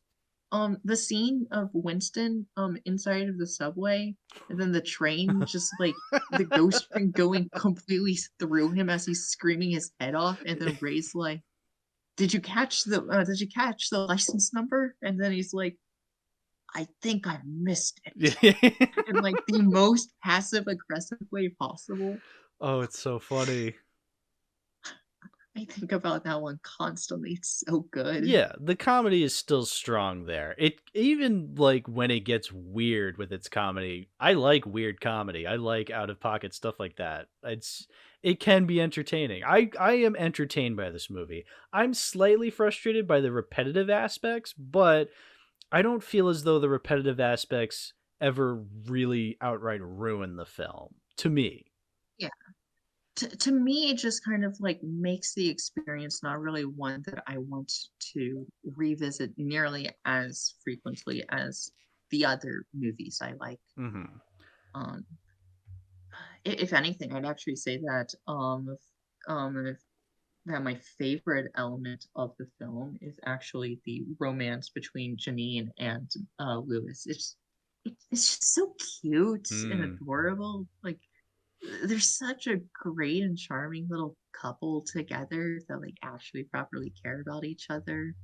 Uh, like Lewis obviously doesn't really entirely understand like what's going on here in kind of a similar vein as Egon, but Yeah. he's like respectful and like Janine is 100% willing to just like wait things through because like she knows that he's just like an adorable person to be around, and that she wants to just spend time with him. And I could see just like an entire film with just the two of them vibing together, and it would be like such a comforting thing. I love that element so much. But yeah, weird movie. Weirdly likable. I think that's a good way of describing Ghostbusters too. Weirdly likable.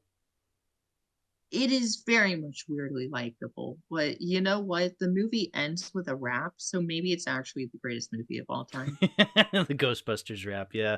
Yeah, a lot of the first movie's theme song has a very early 80s vibe to it, this is definitely late 80s when you incorporate a Ghostbusters rap. That is very much a late 80s aspect to the music. All of the lyrical songs in general that were just like really good in this one. Yeah. They're I Like don't I was really vibing with them super well. Yeah, they're not as iconic as the Ray Parker Jr. song, but they're fine for what they are. I could listen to them. I enjoy them a lot. Even though like generally speaking, the original score is definitely nowhere near as strong. Yeah. It has its moment when with the Statue of Liberty, when they realize that they need to um pour the mood line on Statue of Liberty and use it in order to break into the museum, which we're not even going to think about how they put it back. Yeah, that just Uh, they just do. Who cares? Whatever. in fact, if I remember correctly, there's an external scene that you see of the museum after the Ghostbusters get in, and the Statue of Liberty just disappears. Don't ask. Don't think about it. I mean, look, it's bizarre that they even thought of like, oh, we need to use the Statue of Liberty as this giant robot we can just control. It's like, whoa, whoa, whoa, wait, what? It's like, no, don't think about it. It's like, okay, whatever. It's not important. Yeah. They possessed the Statue of Liberty and are controlling it with a Nintendo controller. That's all you need to know. That's the only important thing. Yeah. Nothing else matters. Nothing Don't else worry matters. about it. Don't worry about it.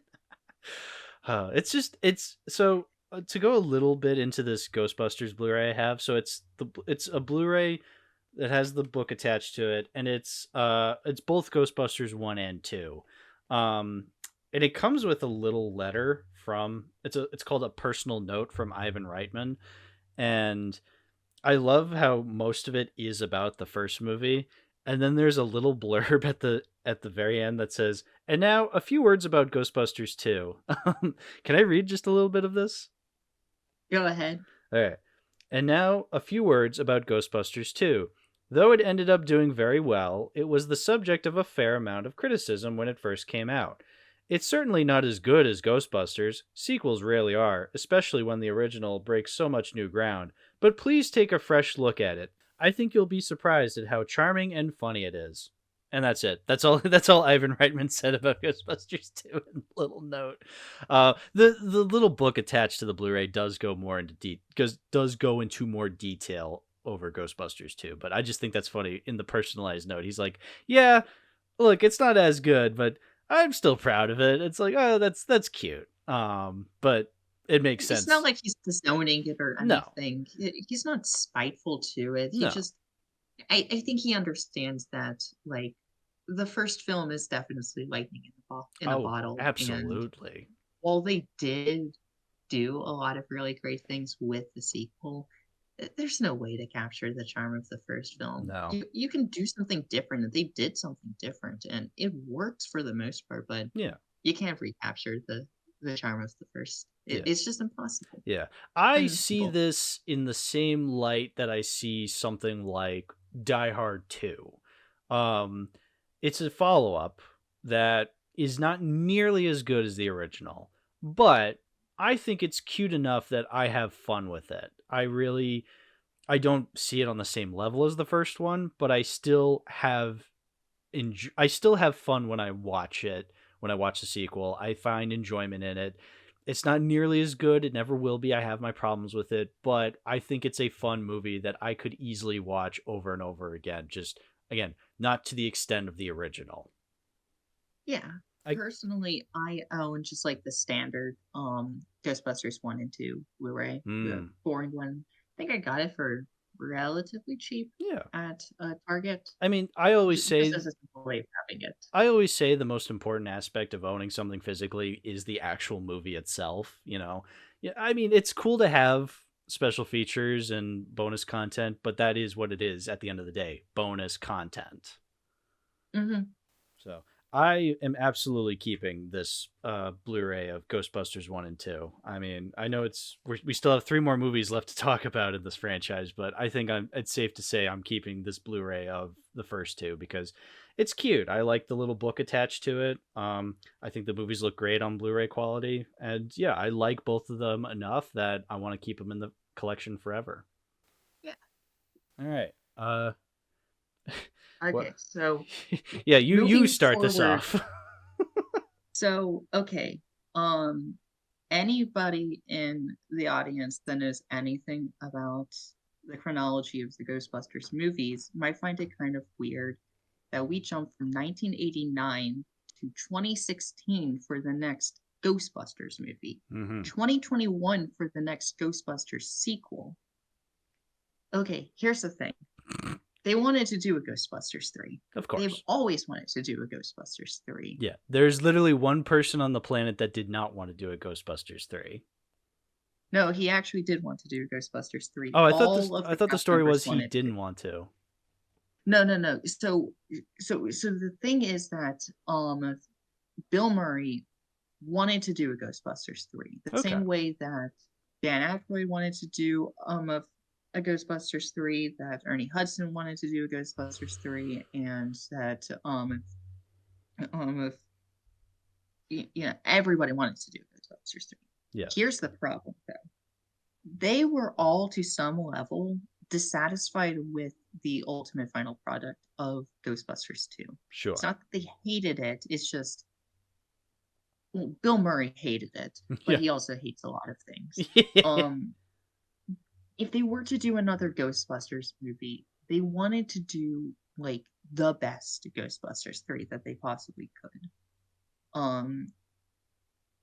Probably, I think maybe having something to do with, like, we always talk about how like the sequel's never as good as the original film. The threequel is very rarely is a threequel even like comparable to the first 2 movies. Oh yeah. Like there's some odd opinions. Like, I love Return of the Jedi the most out of the original Star Wars trilogy, but like the general consensus is that is the weakest one. Yeah, but even still, I love Return of the Jedi, even though I think it's the weakest one. Yeah. And like everybody agrees that The Godfather Part 3 is at minimum the weakest one. At worst, a terrible sequel. Oh yeah. And you can say that about like a ton of movies. There's obviously exceptions, but like the general concept in a lot of people's psyche is that the third film is really bad. Yeah. The one time I can think of where a third movie is genuinely great, and it's not just my personal bias with Return of the Jedi, Die Hard with a Vengeance. Holy shit. The quality between Die Hard 2 and Die Hard with a Vengeance, I like Die Hard 2, but Die Hard with a Vengeance is genuinely really good.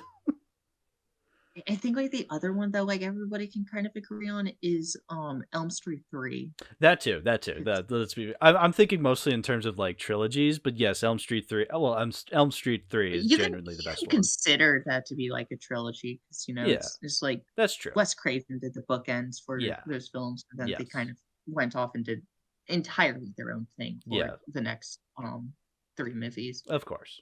Technically, you could also say that about Exorcist 3. That one technically is not the third Exorcist movie. That's technically a sequel to the first Exorcist movie because it's based off of the sequel novel that William Peter Blatty wrote. William Friedkin, wrote in response to Exorcist 2. So that one doesn't even really count. But also much. Exorcist 2, who wants to remember that one? Nobody wants to remember that one unless your name is Martin Scorsese, I believe. Oh. I believe it was Scorsese who says that he prefers Exorcist 2 over the other Exorcist movies. Well, listen, Marty, they can't all be cinema. It's either him or Tarantino. I can't quite remember. Yeah, I can't remember either. It's one or two. Yeah, one of the two. So, what ended up happening is over the course between, I believe, 1990 and give or take like 2003, there were 3 scripts, I believe, that were composed for a Ghostbusters sequel. With Reitman being the overall head of it, and I think Dan Aykroyd was also kind of involved, but he Mhm. was also kind of busy doing some other things at the time. I believe all of them were sort of busy doing their own thing in the midst of all of this. And none of them were happy with any of these scripts, like at all. Right. There were pieces that they liked, but at the end of the day, they did not like the ideas that were being thrown out for a Ghostbusters 3. And at a certain point, specifically around when Extreme Ghostbusters was canceled due to poor viewership, they kind of just like let everything go and were just like, it's fine. Let's just leave Ghostbusters and Ghostbusters 2 their own thing. Hmm. Then something crazy happened, and Ghostbusters the video game was made and featured the voice talents of all four of the Ghostbusters. I've played a bit of it. Um, I can't quite. I never got super deep into the story of it. I believe it follows like the general trajectory of the Ghostbusters movies. Evil ghost god arises and is causing paranormal havoc, and she got to go and stop him, Right. stuff like that. Yeah. But it is a direct follow up to Ghostbusters 2, and it's like the one other thing that like the entire Ghostbusters community can agree on is great. When Mhm. it came out, people loved it. And what it really did was it really had a bunch the community's outcrying going, hey, can we get something like this but as a proper movie? And so they started working on scripts again. Finally, there was actually a script uh created by Reedman that all of the members liked. A lot actually. Really, really liked. Except for Bill Murray. Wow. He was the only one who said, yeah, we're not doing this script. All three of the other members were entirely on board with it, except for him. And then two tragedies happened. Hmm. The double whammy of Ivan Reitman and Harold Ramis dying. Mhm. And this is a problem. This is a major problem. Because now we don't have the director who understood the vision of this Ghostbuster project, and we're missing one of the Ghostbusters. Yeah. And how can you do a Ghostbusters movie without the four Ghostbusters? At least at this point in time, like, how can we do like a real Ghostbusters movie at this moment in time and space without Harold Ramis? And you know what? That's a great question. In regards to Sony, they don't care. They saw people wanted a new Ghostbusters movie, and they saw that Bill Murray was being a bitch about this new Ghostbusters script, and they're like, "Fuck it! If you guys can't play nice and agree on a new Ghostbusters sequel, we're just going to try from scratch." And thus came the third tragedy. Um, see, I will never understand the proper mentality surrounding this because it doesn't take a rocket scientist to understand that this is just a bad idea. Yeah.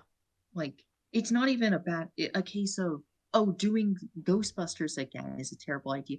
That's Mhm. not even like the problem here. The problem is that of all people, you're getting Paul Feig to direct, and then you're bending the entire cast. And it's like, y'all do understand what your target demographic is.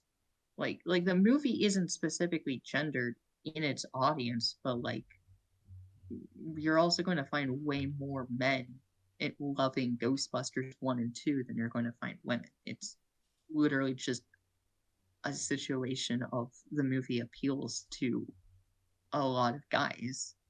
And hey, who's been spending the big bucks on purchasing every single piece of Ghostbusters toy and collectible that's like $1,000 a pop out there? These old guys who Yeah. still love Ghostbusters and were the specific ones asking for a new Ghostbusters project that sparked your interest in creating Ghost Corps in order to start making more Ghostbusters projects and to make this movie. That is the ultimate problem here. Above anything else, I guess it needs to be said here. There's no sexism here at all. We're judging this movie entirely off of it being the idea of doing a gender bent remake of the original Ghostbusters, and that it just doesn't work. Yeah. Like, at all. No, it doesn't. It's literally yeah, because like we had said, it's a bad idea to just remake Ghostbusters in general, because remaking an iconic film classic like that never really works out that well. And then to top it off with, oh, we're gonna just reverse the genders of the main characters. It's like, okay, one, the reason people like the original Ghostbusters is not because they were four dudes. It's because they were four really fun characters. Just doing the opposite of that as your basis is lazy. It is one of the laziest things you can do when making a movie.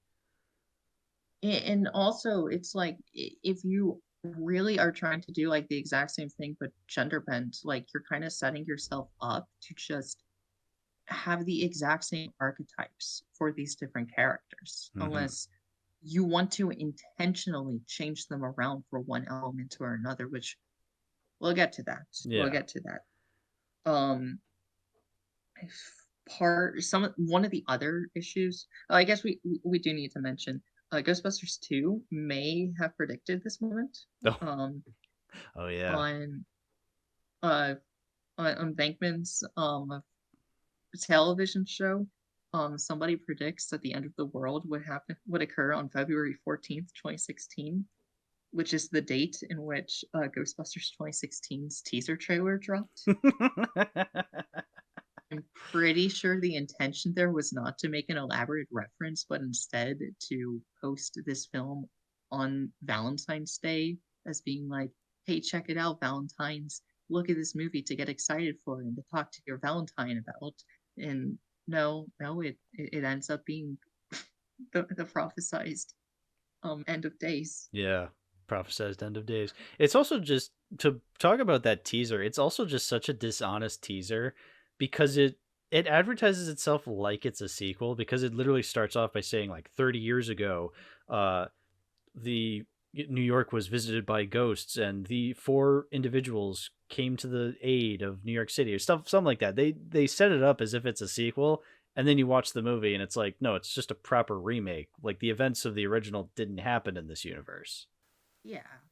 I think one of the other like, I think so I wouldn't hate this movie to the extent that I do, if it wasn't for the fact that, as someone who was engaged in the online world when this film came out, I know from firsthand experience, and we have like all of this receipts to back all of this up. This film was kind of the catalyst of just like the desecration of a lot of media discussion and the respect for fandom in general. It definitely is one of the biggest culprits of this awful media literacy culture war we're still experiencing to this day. Yeah, a lot of people really like highlighting The Last Jedi as being the catalyst of all of this. I disagree. I think The Last Jedi's discourse was a direct continuation of Ghostbusters 2016. I think Last Jedi was a bigger thing, but it absolutely was not the first movie to start this. Yeah, no. Star Wars is definitely bigger than Ghostbusters overall, and I think that's why it's highlighted the most. But a lot of the attitude and the reason for why that movie had such like an extreme reaction is because of this film. Yeah, because I'm trying to. This wasn't necessarily the first film where like members of the cast and crew were spoke out against people criticizing it. This was one of the first of mainstream films for the studio to actively encourage the cast and crew to belittle and to insult the people that are criticizing your movie. Yeah. Like, it was encouraged by the studio. And look how that ended up. You know what? If you tell your audience to go fuck itself, they're gonna leave you. Yeah. It just plain and simple. If you tell the customer that you don't want their money, they're not going to give you their money. It's simple economics. I learned this in kindergarten. And yet these studio executives that are like way older than me don't seem to understand this, and yet are still going to be like, oh, well, it was the people that helped make this movie fail. Yeah, it was the people. It was the people that you told to just go and rewatch the first film. And they did rewatch the first film. You know, in the recovery period of theaters after the pandemic happened, Ghostbusters was the highest gross was on top of the charts for 2 weeks because there was like nothing coming out, and yet people were coming out to see a re-release of Ghostbusters for 2 weeks. I think it actually like made more money in those weekends than Dune made in its opening weekends. Oh, that's funny. Uh, Dune though had like the slight unfortunate element of it having that like day and date streaming theatrical release thing through HBO Max. True, yeah. And this was also back when HBO Max was actually like a goated streaming service and not whatever it's become nowadays. Yeah, yeah. But for me, a lot of my frustration for this movie does actually come from the cultural surrounding of it. That the film, the studio, and the cast and the crew were encouraged and engaged in just blaming everyone but themselves for this terrible idea and just setting themselves up for failure. Yeah, and it's annoying because then you actually watch the movie and all you can think is, this is not funny. Yeah. For me, it's just like the YMS drunken Star Wars rant. If I think Ghostbusters 2016 is a 5 out of 10 film for its filmmaking elements and my emotional experience is -1 billion, then I think it's fair, if not generous, that to give it a 1 out of 10. Yeah. Granted, I think it's way worse than a 5 out of 10 for its filmmaking elements, but point still stands. Point still stands. I can't think of a single aspect I like about this movie. I really, really struggle to think of something this does good. Like, separating it from being a remake of the original where I can compare the two and I'm like, well, duh, the original wins out every fucking time. Just thinking about it on its own as an actual comedy, I can't think of any aspect while watching this film to like about it. Closest I can come up to something that this film does that I almost like that isn't done in any of the other Ghostbusters movies is Neil Casey's performance. And even then, it does not really work because of the direction. Yeah. Because the direction is just so incredibly misguided, and it takes things that should be really funny, that would be really funny under Reitman, and just makes him not work. Makes him say things that just aren't funny. And even though he's trying to say them in a funny way, the movie itself does not give enough focus onto what he's saying and the comedic ways that he's saying things. Yeah. And his monologue scene inside of the basement before he kills himself, if they had the Ghostbusters trying to interrupt him the way that Bill Murray interrupts characters in like every single Ghostbusters movie he appears in, that could have been funny. Just like the simple principle of him getting interrupted and him getting frustrated by getting interrupted. They don't do that. Nope. For whatever reason, even though there's so much improv inside this movie, and I mean, these actresses can be funny. I had to keep reminding myself that Kristen Wiig is really funny in other movies. Like, I had to keep reminding myself, remember, Barb and Star Go to Vista Del Mar is one of the greatest movies ever made. Like, remember that, because it is a genuinely funny movie. And then I watch Kristen Wiig in this movie, and I'm just thinking, this is the death of comedy. Where's the laughs? Yeah, to me, it really just, like, is evidence that Paul Feig just was, like, ad-lib. Just say anything and everything that comes immediately to your mind. Ruin comedy, potentially comedic moments by having Kate McKinnon's character do the iconic of anime comedy routine of just having a character verbally say, "Hey, your ridiculous thing is ridiculous. Oh, look, that's ridiculous. How are you possibly doing this?" It's same garbage that got me so incredibly annoyed when watching the Deer anime from earlier this year. Oh yeah. It's in full swing in this movie, and it really is just a case of like self-sabotage with the comedy. And I guess like the thing that's kinda cool is like them using a variety of different ghost busting weaponry. Mm-hmm. I would say that if they did not already incorporate those into the cartoons. Well, there you go. So and even then it's like in the climax they have like scenes of them using um like ghost grenades and ghost gauntlets, and apparently that's defeating the ghosts by turning them into vapors. And it's like, are you killing the ghosts again? Like Yeah, that's weird. That's never really in explained. in all of the other movies and cartoons and stuff, they defeat like the proper spectral entities by trapping them Yeah, inside the ghost trap. yeah, that makes If they're sense. not put into the ghost traps, then they're either like physical constructs, like with the Stay Puft Marshmallow Man, or they're gods that just kind of, uh, do the old villain of the week next time gadget next time, like with Gozer. Mm-hmm. And then even then, Gozer gets captured in the end in Afterlife. Here, it's like they don't catch. They catch what, two ghosts, I think, and it's the exact same ghost too.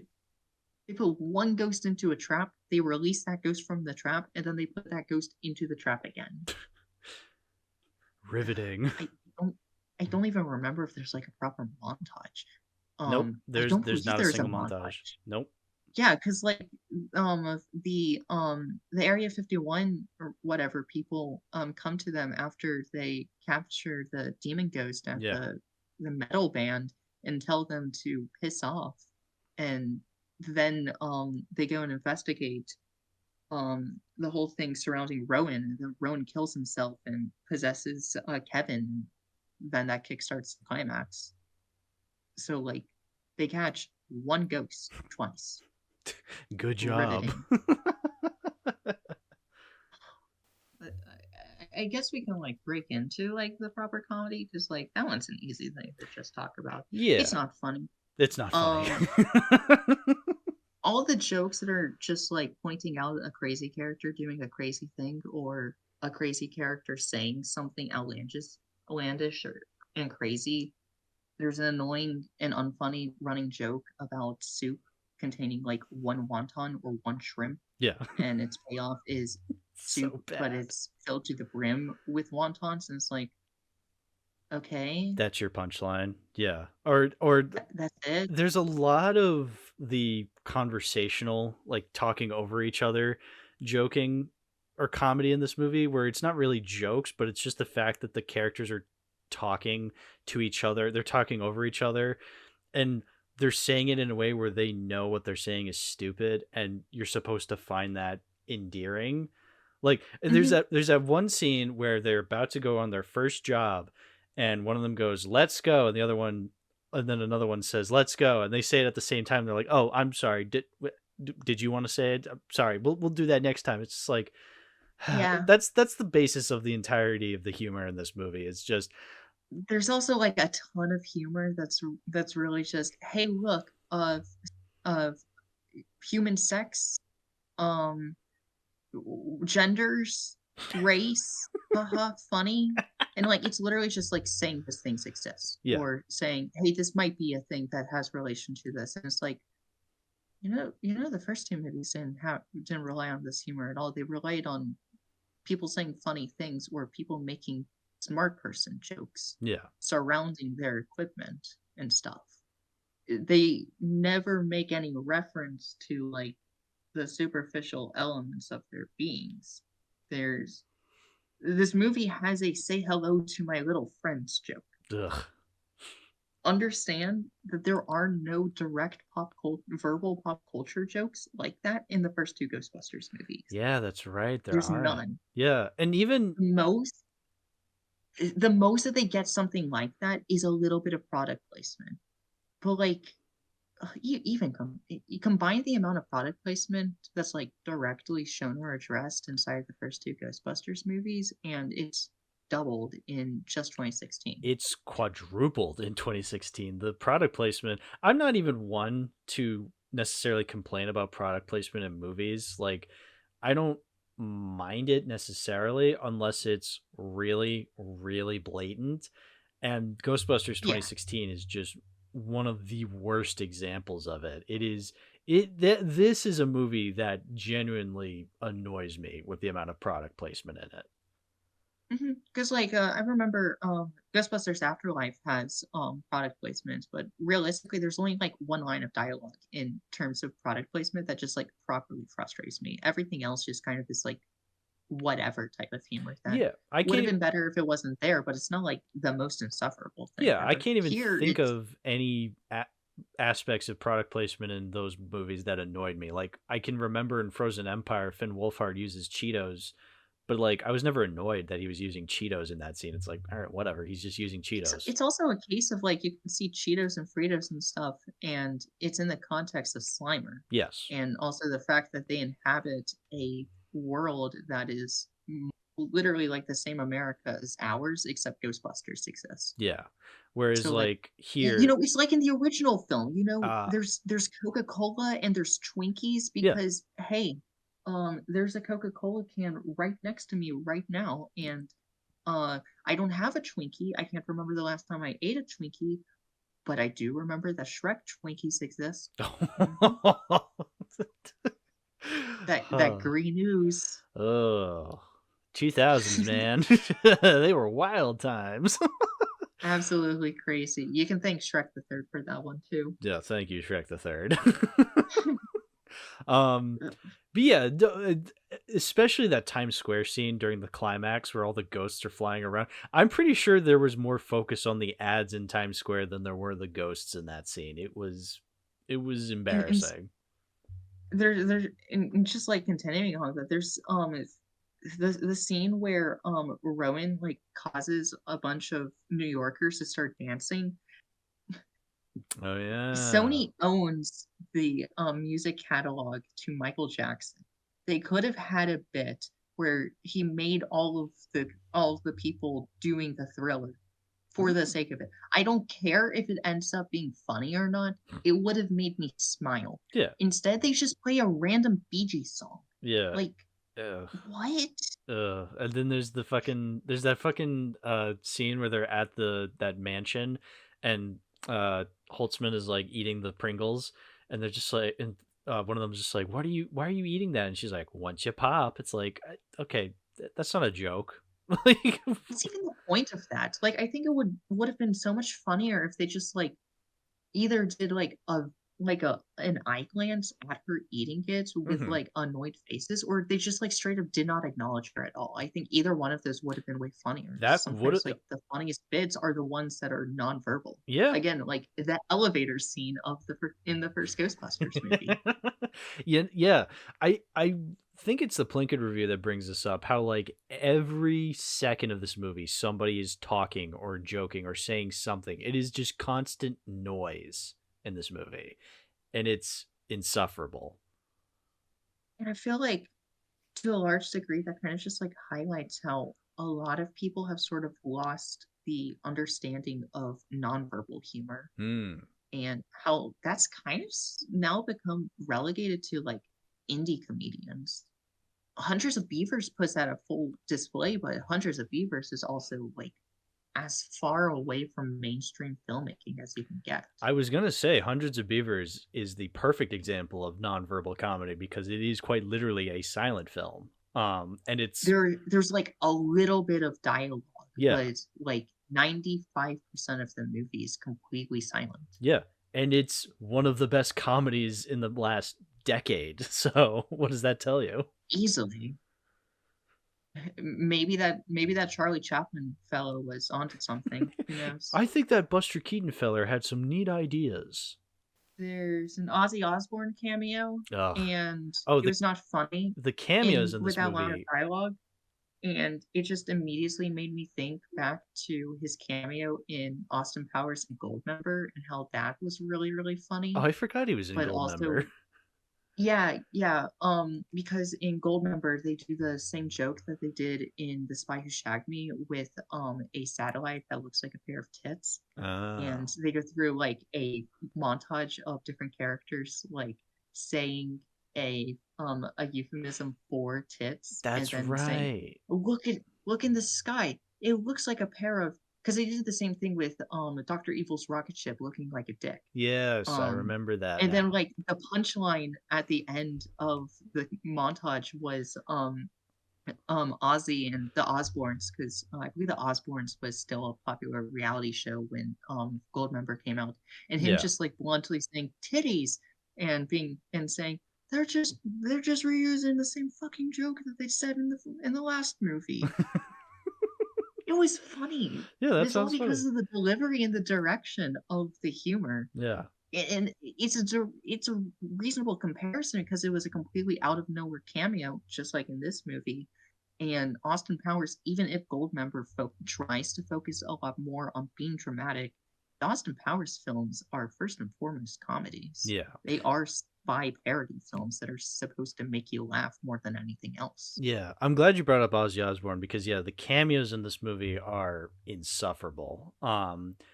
Because a To lot of be them fair, when Dan says classified papers, I smiled. sure, And then he that's said, cute. and then he said, "I'm afraid of no ghost," and it's like that Breaking Bad meme. I smile and then I frown. Yeah, it's oh, it's the worst.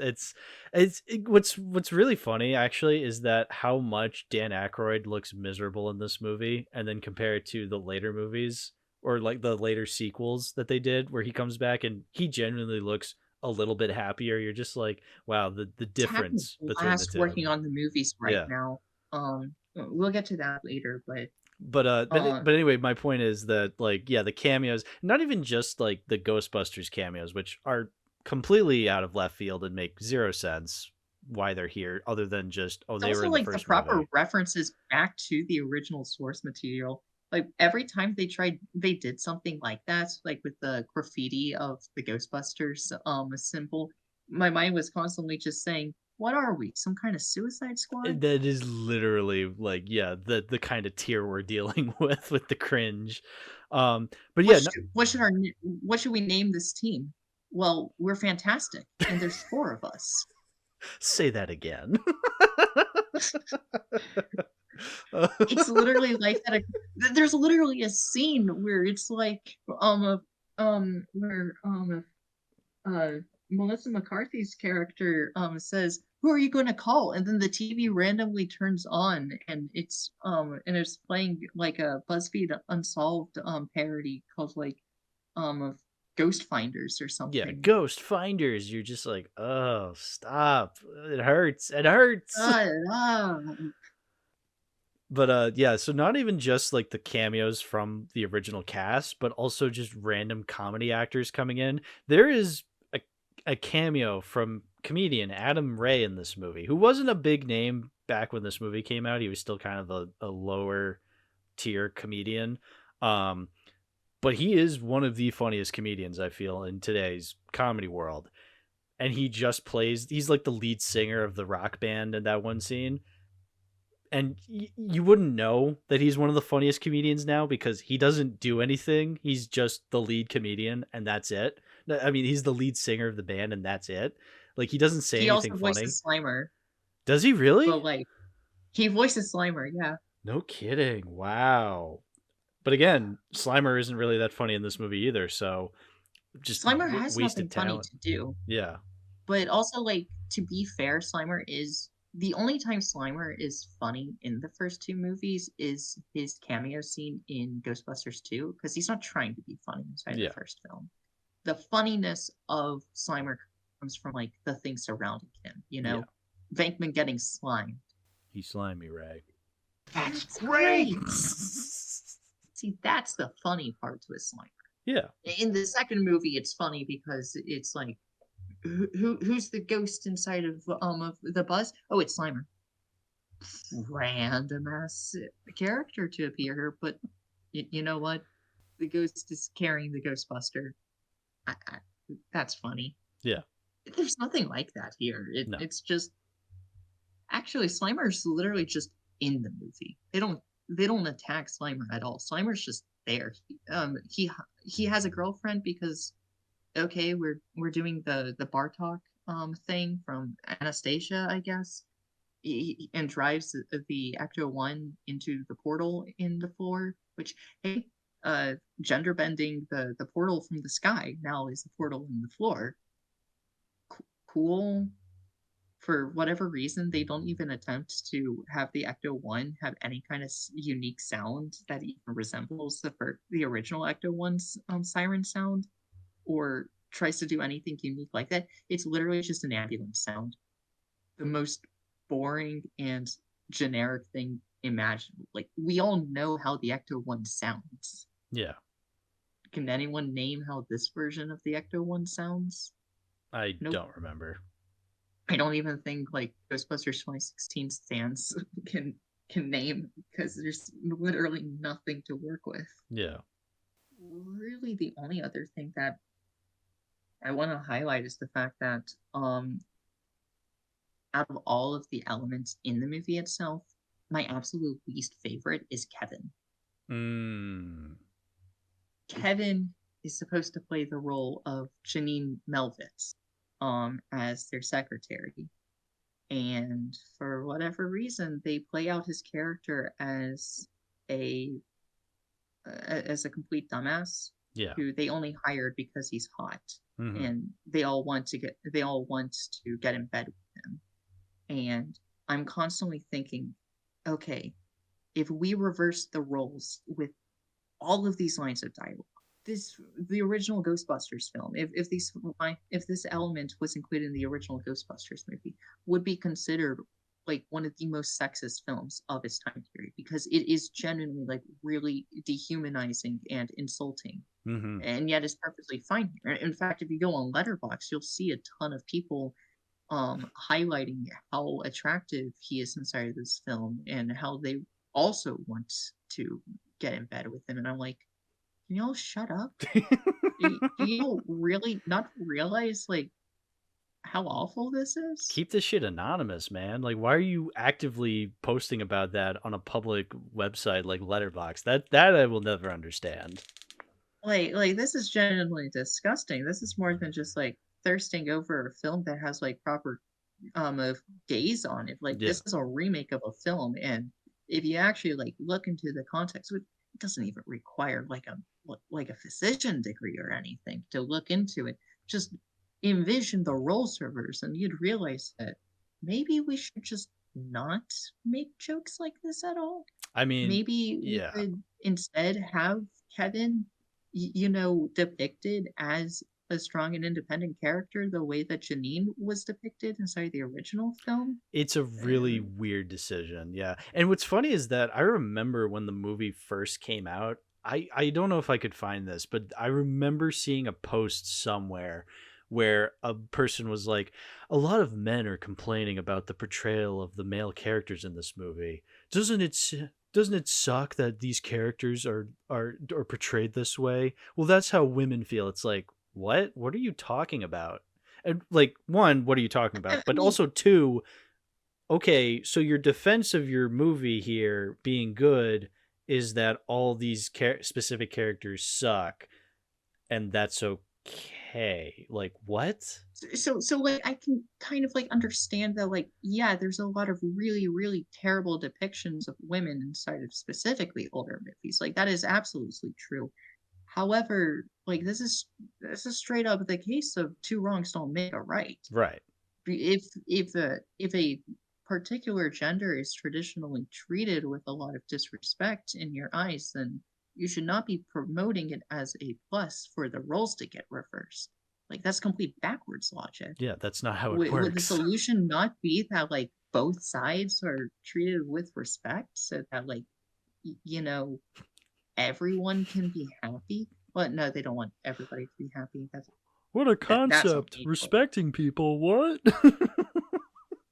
I never. Yeah. Ugh. It's just what an embarrassing defense of an embarrassing movie, I gotta say. Absolutely embarrassing. Like, if you find the movie funny, more power to you. I can never take away what people find funny and what Sure. people don't find funny, because comedy is like definitively the most subjective thing Of ever. And course. me not finding like any real element of this movie funny does not mean somebody else will. But Exactly. like defending a like proper element of the film like this, I just think is terribly misguided Yeah. and does absolutely no good for anybody. No, not at all. Yeah, because that's the thing. There's a lot of humor that I find hilarious that I know a lot of people, peers of mine, do not agree with, but I'm not going Mhm. to tell them they're wrong. Like, they just don't find that kind of stuff funny. And I can see that the same way, where it's like there's a lot of stuff that I also don't find funny, but I'm not going to say that that person's wrong for finding that stuff funny, even if I don't. So if people for some reason find this movie funny, that's fine, I guess. But I just can't. I really just can't find this that funny. And yeah, like you had said, there are genuinely actually badly written aspects to this movie that I really can't see being defended. Yeah, yeah. I will also say, this is like an extreme gripe that has just been like digging at me the entire time I was watching the film. The redesign of the PKE meter looks terrible. Mm. Um, they just turned it into like one of those spinny of light up stick things that you would find at like a theme park or or like the circus. And it's like it literally looks like something made out of plastic that I would buy from Spirit Halloween. What are Yeah. you? What? Uh, Well, no. I mean, it looks colorful, I guess. Also, like the ending of the film being like, "Hey guys, who is Zool?" It's just like the Oh, funniest thing ever that to was me the because it's like, y'all really think you're going to touch Zool in the future? that was so Good embarrassing. luck at I that. didn't know about that because I guess I didn't stay for the after credits scene every time I've seen this movie. But I was like, you know what? Let This me was my see. first time knowing that because Yeah. I I I don't I learned about that relatively recently. Um the same thing is with Ghostbusters Afterlife. There's also an end credit scene that I did not know was there until my most recent watch. Um which I thought was crazy. Like I didn't even realize that there was an end credit scene. Yeah. I will say that sometimes a lot of people um in terms of like the reaction of hating this movie, I do think there are a lot of people that are a little too extreme. Sure. Um when I remember seeing somebody on YouTube commenting that when after Ghostbusters Afterlife came out, Sony released announced that they were releasing a collector's edition of featuring the first three movies that was in a ghost trap box. Hmm. It looked really cool. And the commentator was saying that they really liked the look of the special edition, and they're planning on picking it up. But then also commenting that there were a bunch of people on Twitter saying, "Hey, why isn't Ghostbusters 2016 in there?" Sony decided to sort of bow to their wishes and just included a digital code, not a physical copy, a digital code, like the kind of paper that you would see included inside of your Blu-ray that comes with a digital code Yeah. type thing, Yeah. literally a piece of paper. Yeah. He no additional cost, same cost that it was before this edition. He said that he is furious and he is no longer going to be investing in this because they included a piece of paper that gave you a free movie. And I'm like, grow the fuck up. Yeah, that's too far. As much as I hate this movie, it's like, who cares? It's a piece of paper, dude. Come on. Come You on. don't have to redeem it. You're Yeah. not paying anything extra for it. You can literally throw it away and it'll be as if you never got it to begin with. You can take the Like, piece of paper, just crumple it up and throw it away. genuinely, this is like I used to be like on board of people like this, but like the more and more I started seeing these kinds of people reacting this way to like the smallest things, the more I was like, okay, I think I have my allegiances in the wrong baskets, and I just Mm. I need to reflect on a lot of stuff Yeah. At the because at the end of the day, it as much I hate this movie so much. I think it's really one of the unfunniest movies I've ever seen, but also it's one that I can just be like it sucks and then move on with my day, you know? we Like, can ignore it. Like, yeah. there's no reason to like focus on it any more than we need to. Yeah, this is why we're In talking about it here, is so then this we can get all our grievances with it out there and then never have to think about it ever again. I never have to watch it Nope. ever again. I've seen the extended cuts through a TV edit that I found on Internet Archive Mm. because trying to look for a way to watch the proper extended cut was just not worth the struggle. Mhm. And it's basically the same thing. Oh, yeah. It's just There's like some longer. minor cuts, but like it's a PG-13 movie, and it includes pretty much all the extended scenes. I got nothing out of them. Nope. I probably would have gotten the same experience out of watching the theatrical cut. Yeah, Allegedly, according to Reddit, it makes the movie go from kind of bad to actually pretty good. mm, I don't see it. no, I don't see it. that sounds to me like, Snyder fans being like, "No, the Ultimate Edition of BVS fixes everything." It's like, "No, it just makes the movie longer." Like, the same problems we Yeah, had with it are still there. like we're not talking about like an Alien 3 assembly cut where Where it's a like different they do experience. fix some proper things Yeah. and they repurpose it in an interesting way, but it still suffers from a lot of the skeleton problems. This is a case of like you would literally have to repurpose the entire concept in order to make it work. Yeah, Like and again, straight up. and all you're doing is just adding more stuff to the pile. It's like, that's not fixing anything. You're just adding more of it, which is annoying me more, if anything. Yeah. Uh but yeah, I think that's everything that I have to cover with this movie. I hopefully will never have to actually well, I'll probably have to think about it because seemingly we can never escape from this movie, and I know there's going to be some level of resurgence in 20 Hmm. 26 where people are going to be calling for a 10-year anniversary retrospective, Ooh, and good there's point. going to be a ton Yeah. of people being like, we were way too hard on Ghostbusters 2016. We've already started seeing a bit of that, and I will be like, Yeah. nope, No. no. No, that's In a lot of ways we weren't hard enough. yeah, that's been happening probably ever since it came out. It's the same thing with The Last Jedi. You know, when The Last Jedi came out, people were like, "Oh, just you wait, 10 years from now, people will see it as the masterpiece it always was." It's like, "No, they're not." No. Like, you probably will because you have a bias for it. The people who downright hate it are always going to hate it. Maybe there'll be like a small minuscule amount of people, going one way or the other, and that's fine, but I cannot for the life of me see any sort of strong revisionist history happening with movies like this. Yeah, yeah. Um, there's no real justification I could possibly think of that would warrant people to just like suddenly flip in Mhm. its favor. Yeah. I really think that it's like the group of people that like it right now are going to be the exact same group of people that like it in the future, with only with it only growing when like-minded people start more like-minded people start joining with their cause. Yeah. Um, I guess one thing I wanted to mention is my Ghostbusters story. I've talked about it on Letterboxd when I logged this movie specifically one time, and that was I was in New York. I was just walking away from the 9/11 memorial, so where the Twin Towers were, and we're like a couple blocks away, and we're trying to get on the train to go home for the day, and there's like these random people kind of walking around the park being like, "Hey, Ghostbusters, free screening of Ghostbusters, folks, couple blocks away from here tonight at 7." Just like kind of yelling that out. And I'm thinking to myself, "Huh, that would I was nowhere near considering actually going because it's like I was tired. I'd just been at the 9/11 memorial. It's like I want to go home. I'm exhausted."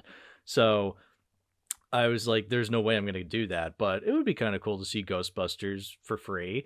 But then I see the flyers they're handing out like on the ground, slightly crumpled, and I can see from the I could see like down on the piece of paper it says Ghostbusters in parentheses 2016 and I go, "Ah, I see why it's free now." And this was I want to say late summer of 2017, but the fact that they were saying Ghostbusters and I immediately thought the 80s movie and it had only been a year since the 2016 movie came out, it really just showed how little of an impact that movie had when you say Ghostbusters. Like, yes, we talk about how it had an impact on culture wars in when it comes to, analyzing media, but I think in general, whenever you say the word Ghostbusters, you're never going to think the 2016 movie. You literally will only think of the 2016 movie when in a conversation about culture wars. It's Yes. literally the only time. Yes. I mean, what are we really going to? How many of us have played the remix of the Ghostbusters theme featured inside of that movie at Oh, our Halloween parties? the fucking Fallout That Boy version. the Fallout Boy version. Oh, I mean, look, no offense to Fall Out Boy. I like some of their music, but no. It's like when Weezer did a cover of fucking Africa by Toto. It's like, no. No, this doesn't work. Or Alien Ant Farm doing a cover of Smooth Criminal, and then Yeah. people trying to gaslight people into believing that not only is it the best animal of Alien Ant Farm song because the competition is so incredibly weak, but it's a legitimately good cover. No. It's like No. no, it's No, not. well, at least that song is funny. Like I think that's a hilarious version of Smooth Criminal. I think it's funny, but it is not a good song. No. I would go as far as to say that the Glee Club cover of that song is better. Well, Glee. There's your mention of Glee for you, Olivia. I know you're listening. So yeah, Ghostbusters 2016. Bad movie. I will not be adding it to the collection. Shocker. It is quite literally the only piece of Ghostbusters content that I have absolutely no intentions of ever having inside of my collection. I don't need it. Yeah. It's not necessary to have.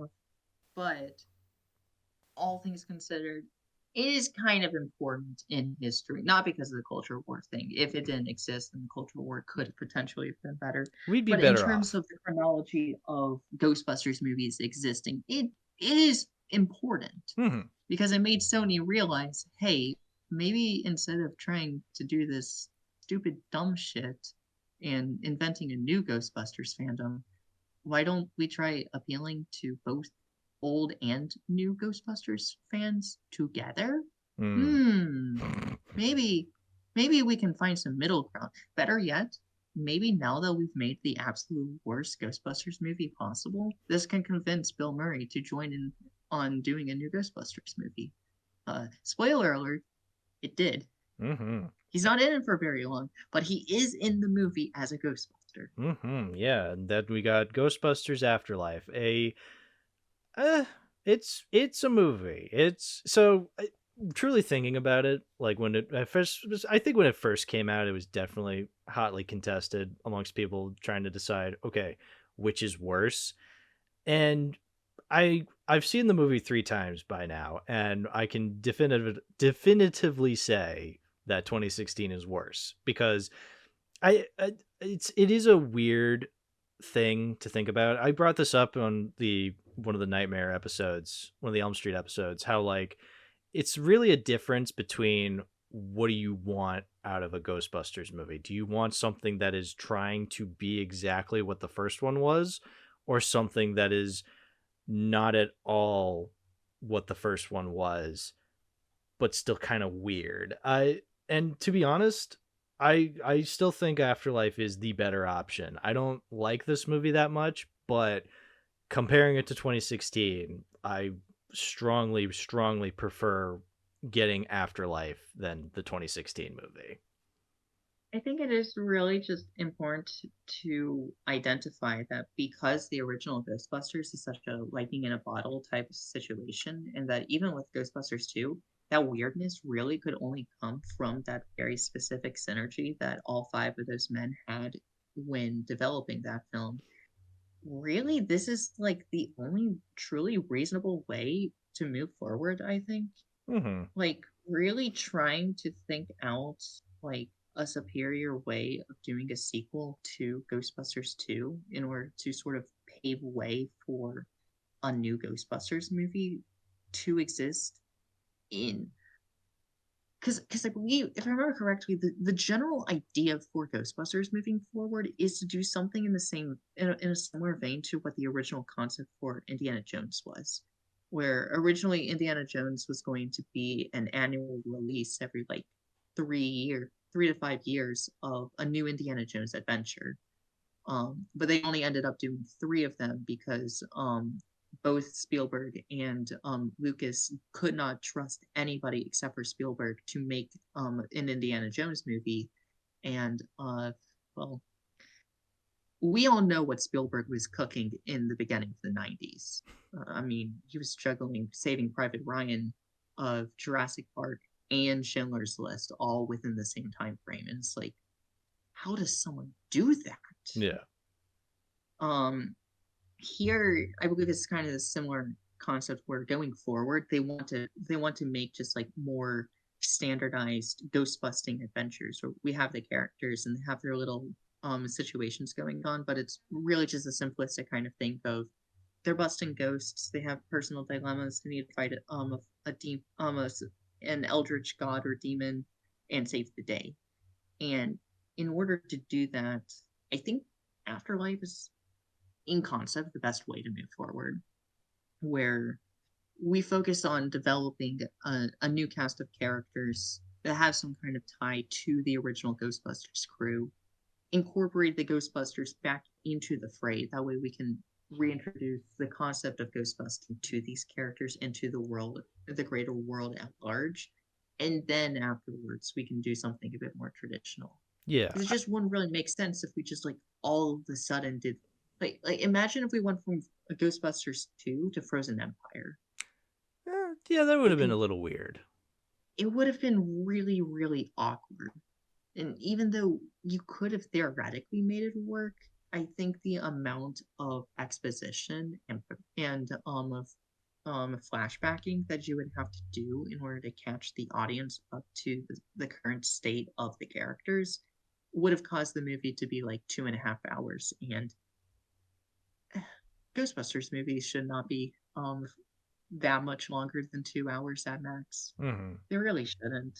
No, yeah. I mean, that's the thing with this movie specifically, Afterlife, is that it's basically at worst just a standard reboot, you know? It's Mm-hmm. just it does annoy me. Like the repetitive stuff that again we're reincorporating does annoy me, but it's like it's not even the worst we've seen in recent times. I mean, in some aspects it is, but it's also like not the worst. And then the new stuff is fine, and I wish the movie focused on it a little more. But like at least it's there, you know? At least I'm not Mm-hmm. dreading it. I'm not dreading while watching this movie. I think I was thinking I would upon future rewatches, and honestly, I'm just mostly bored by it. I think like at worst I'm just bored by it. That makes sense. Yeah, I Yeah, get that. because I just think because the first one is such an iconic film and the second one is so goofy and weird. I don't know. I think we're in an era where like trying to continue Ghostbusters, I'm just kind of not really interested in seeing it. Truly, I'll still watch whatever they come up with next, but I just don't think I'm ever going to get something in the same vein that that I would want out of these movies. Yeah, and I totally get that a lot. Um, a lot of it definitely and it's not just because they literally have Finn Wolfhard inside of the cast, but just in general, it definitely feels like it leans very heavily into the Stranger Things just general tonality that a lot of sort of like preteen teenage horror Mm-hmm. has, I feel like, has definitely sort of lent itself towards. You can feel that some with like the most recent Scream movies, even Oh where yeah. it's definitely trying to appeal to the type of audience that really got into Stranger Things. Yes. And I mean, it's not necessarily that bad in concept. I think more so the problem is just that this is sort of like the new standard. You know, it's like Sure. if you were in the 80s and you were looking at all of the slasher movies coming out and how like pretty much all of them were Friday the 13th clones. You'd probably feel like the same kind of way when watching something like, say, I don't know, um, the Slumber Party Massacre. Or nowadays we wouldn't necessarily be like as like aggressive to it because we're not as used to just being bombarded with this particular style. Yeah, But it's also exactly. like still 100% fair to say, yeah, I don't really like this style of Friday the 13th clone slasher movies. Hmm. Yeah, it's all about context, and yeah, again, I don't want it to seem like I hate this movie because I don't. I like I said, I just find it boring at worst. Hmm. And again, it feels like even in its boring elements, everything that they sort of do feels necessary for the sake of the future of this franchise. Hmm. Really trying to think of like specific elements of how the plot develops, like the proper plot.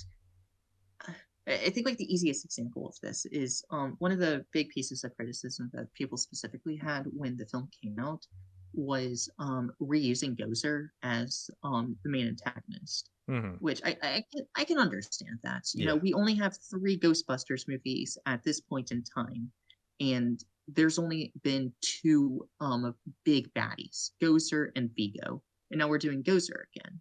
And so it can feel really frustrating when, especially in the cartoons, they conquer so many different types of primordial beings, and we could adapt one of those into this film or do something different.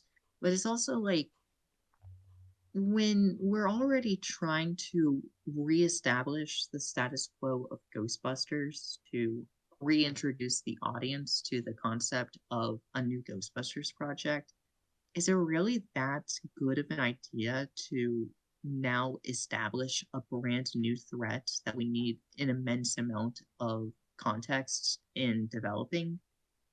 With Gozer, the original film already proves that you don't need like a ton of explanation for who Gozer is and why Gozer and what Gozer's deal is.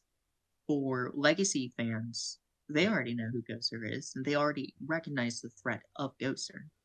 The movie provides like a proper, satisfying conclusion to the threat of Gozer that the first film didn't even really have. And to me, it kind of just like perfectly paves the way forward for threats like Garaka in Ghostbusters Frozen Empire. Like imagine if we were developing all of the elements surrounding Garaka in Ghostbusters Afterlife instead, and having to establish who Garaka is and why this magical artifact is so important and why we need to replace all of the Ghostbusters equipment with brass in order to stop him and all of that stuff. It's an immense amount of information that we need to add onto the already great amount of information that we need to affirm and reestablish with these characters. It's like we need to build up. Why should you care about Gruberson? Why should you care about Phoebe? Why should you care about podcasts? And I think the film does a good job at doing that and paves itself really well for the future to move forward. I th- It's just yeah, and then I you think kind of have to step through this in order to get to that conclusion. yeah, and I think looking at it from like this perspective now that it's been a couple years since we've seen it and we have Frozen Empire, and I feel like Frozen Empire is a way better movie. I think okay, this was just a really rocky transitional period between movies. So it's like, looking back at it, it's harmless in what it did. I think it's boring and kind of monotonous, but then if it led to Frozen Empire, which had a little bit better representation of what I want out of a Ghostbusters film, it's like then you know what, whatever. At the end of the day, it is what it is. Mhm. Yeah, and it's really just like one of those frustrating dynamics that kind of just exists within the context of timing. And Hmm. as much as we'd love to avoid this, sometimes it's just unavoidable. Yeah. Like, oh, I would have loved for us to have gone a Ghostbusters 3 in the 90s. A lot of us would, Yeah. but that wasn't possible. No. Same with the Ghostbusters 3 in the 2000s. It wasn't possible. Ghostbusters 3 in the 2010s, again, it just was not possible. And when you're 30 years removed from the last Ghostbusters movie, you can't simply just get the gang back together. That's what Indiana Jones did. And look at what happened with Indiana Jones. Hoo boy. Yeah. What Ghostbusters is doing in comparison to what Indiana Jones did, because I don't think we're getting that new Indiana Jones series. I don't think we'll Um, ever see Indiana Jones ever again in the way that we know of Indiana Jones now. Yeah, no, we will never Not under ever. Disney rule, at Nope. least. Maybe if Lucasfilm eventually goes independent, but under Disney, no. No, I think But they'll probably just remake Indiana Jones at some point. It'll just be some young person doing it. yeah, but in context of like comparing the two franchises, because there are a lot of similarities between the two of them, I think Ghostbusters is just like straight up in a much better state. Yeah, yeah. Even if Frozen Empire wasn't really that financially successful in the box office. I mean, I don't know about anyone else, but like I've engaged with a lot of the Ghostbusters Frozen Empire merchandise. And even then, it's not like it did awfully at the box office. And Yeah. better yet, it's not like there's no reason for why it did terribly at the box office. It released in March. Yeah. You know what else released in March? That's when Dune 2 came out and Yeah. Kung Fu Panda 4 came out. It's like, Yeah. what are some of the highest grossing films of this year? Dune 2 and Kung Fu Panda 4. Oh, and Godzilla Kong. Yeah, it was immediately Like, after. Yeah, there's a reason we didn't do the Ghostbusters episode back in March when Frozen Empire first came out. It's just because we were so fucking busy with everything else going on at that time, with the fucking Dune episode, the Kung Fu Panda episode, and then the eventual Godzilla versus Kong episode. It's like there was no way I could have fit in a Ghostbusters episode in between all of that. I would have gone insane. it's also like this is not even a rare occurrence. Literally last year, Mission Impossible Dead Reckoning was released literally a week and a half before Barbie and Oppenheimer. Yeah. A movie that was specifically made, and I can contest, with IMAX and Prime technology in mind, released a week and a half before literally everybody knew that at bare minimum those two films were going to be sharing the Prime and IMAX theaters for like 3 weeks. Man, whoever's scheduling big these big franchise release dates at all of these studios needs to get fired and replaced with someone smarter. Boy, I sure hope somebody got fired for that blunder. But at least with like Afterlife, Afterlife did well at the box office. Yeah, I mean, Granted, it came Afterlife. out in 2021, in like November Yeah, of 2021, and like June. No, June came out in 2020. I think. no, June was No, that was 2021, 2021. October That of was 2021. 2021, Yeah. but November of Um, 2021, it probably would have done very well because yeah, 2021, we're still trying to get back into the flow of going to the movies, and No Way Home if isn't I here yet. remember correctly, uh, nobody quote me on this, but I'm pretty sure by the time November happened, at least here in the United States, the pandemic was like a lot less severe in like late November that compared to late October when Dune came out. Yeah, Because I I don't know. remember Dune did not do amazing at the box office, and a lot of people were like, "What? Why? It's so good!" And everyone was like, "Well, streaming theatrical release, and look at the COVID numbers; they're still not good." And Yeah. then November hit, and it's like, "Oh wow, that's a lot better." And then Hmm. Thanksgiving happened, and Things got things went worse. up again. Yeah, But but then things got better. because of No Way Home, because then people are just like, oh wait, the MCU is good again for a second, and then it went back to being shit. But No Way Home had like that intense hype train behind yeah, it that you know is sort of a catalyst in its own thing. So that one is I would argue that one is kind of like an exception to the rule because like mm, it had other elements playing out of its favor. true. But Afterlife, I was actually not anticipating to do as well because the pandemic oh yeah, with no, I thought it was gonna be. I mean, I thought it was gonna be a gigantic piece of shit. Not, but also a gigantic failure because of 2021 was not that fun.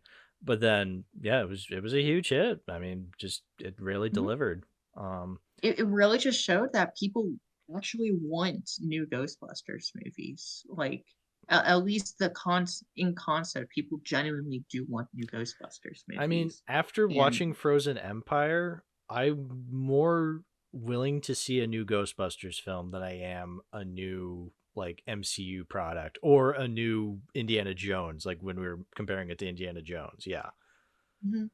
I think in general, part of it just kind of has to do with like the flexibility of creativity. Hmm. In comparison, I don't think it's like as difficult to create a new Ghostbusters movie. It's really not. Especially with like if you really think about things, at least in the current scheme of things, at some point we need to find a way in order to remove the older cast from the picture and like really create an immense amount of like independence in the new cast. Hmm. And literally any primordial god that you can possibly think of, we can make into a villain. We Yeah. can find some way of doing it. I Any gimmick you want, we can come up with something. It literally doesn't matter. yeah. We can start porting concepts from the cartoon and like nobody will care Yeah. If you because I make want to see this on the big screen. if you make something like Frozen Empire but cut out all the bad stuff, you can have something pretty great.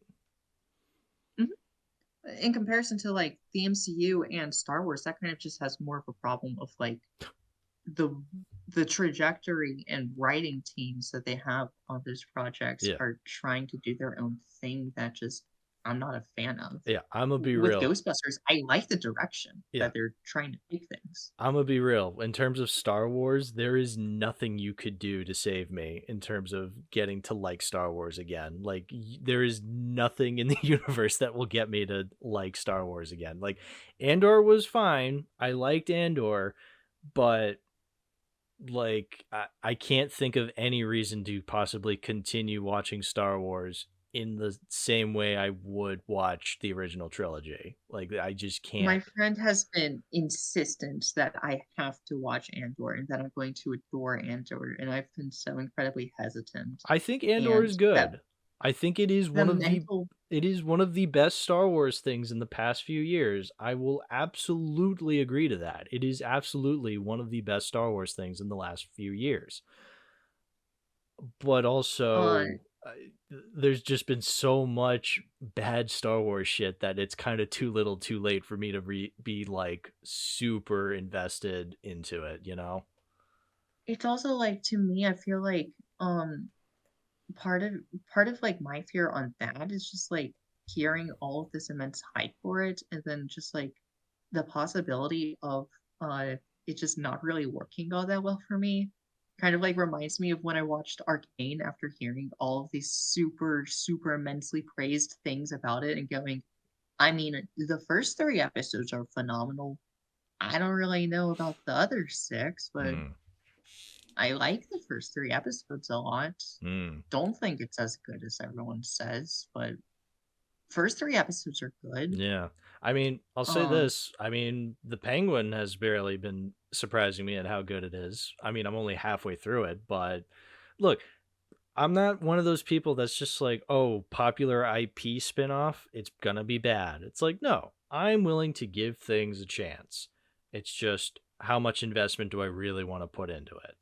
And it's also a game of trust, you know. yeah. My Oh opinion yeah. with Star Wars comes from like we got Book of Boba Fett, and then we got Kenobi, Ugh. and like all of the things surrounding that just had me going, okay, Yeah. straight up, the only thing I care about going forward is Star Wars Visions because they are independent stories that are like 20 minutes long at max and have literally nothing to do with the rest of the series. Have you seen a trailer for the new Star Wars show? I don't know what it's called. I think it's is it Star Wars? Skeleton Crew. Is it Skeleton Crew? It's the one with the kids. Uh, it might be that one. It's the one I with know Jude there's Law. yeah. That's Okay. Crew. I watched the trailer and I'm like, wow, they're not even trying anymore. Like that looks like total ass. Why would I watch that? They had been hiding the trailer for the longest. Our first look at Skeleton Crew was through the Lego set. That's so funny. The Lego set of the ship was our first time looking at the designs for the characters and the ship. There was Ugh. like 1 or 2 promotional images appearing inside of a Disney Plus reel saying Skeleton Crew coming soon. Ugh. It Uh, it's like, wow, you're not even trying. That looks so bad. What? it's like if I can get someone to sit down and watch it with me, I'd be willing to watch Andor. And there's a piece of me that kind of wants to watch Ahsoka exclusively because there are zombie stormtroopers in it, and I think Ooh. zombie stormtroopers are like the coolest thing ever. And also, if, uh, what's her name? Mary Elizabeth Winstead plays Hera, Oh yeah. and I really like Mary Elizabeth Winstead, but I've also heard about all of the stuff that they do in that movie, and I'm like, can we please stop it with the Night Sisters that survived the Purge of Dathomir, please? And Yeah. So just, just there's so many elements working against this stuff, and yeah. in comparison to something like Ghostbusters, Ghostbusters just has like so much more. It has more creativity and vigor ingrained inside of it. Yeah. It has a team that I can tell wants to make creative stories, and even within like what I honestly think is just like the ultimate doom station of Sony, because like what Sony made Spider-Verse. What else has Sony made recently that was like really good? I'm genuinely struggling to think of anything. Um Um, I I can only think of the really bad stuff, like yeah. the Sonyverse stuff and Harold, and the Purple Crayon, which is now on Netflix apparently. Oh, Um, that piece of cinema. yeah, Harold Heads Rise Up. Carol Let's Rise Up. Yeah, and even then, Spider Verse is their big golden goose, and even they're dropping the ball on that one because it's like, when is Yeah, Beyond even happening? whenever it's done cooking, but for all we know, this will probably end up being like a Cyberpunk 2027, 2077 situation, except without the patches. Oh no. Oh At least no. with Ghostbusters, I think it's Yeah. at least right now, because we don't know anything about any of the future projects. Yeah. If things are going down the trajectory that they are right now, I mean, I'm on board with this. McKenna It Grace, can't get any she's worse. great. Phoebe, I'm a big fan of Phoebe. She's like straight up my favorite element of these newer films in general, and she to me she encompasses that one strong element that is not present in the first 2 movies, that being that like strong emotional core, Hmm. which is something that 2016 attempted to have and then turned it into a joke, so it did not work.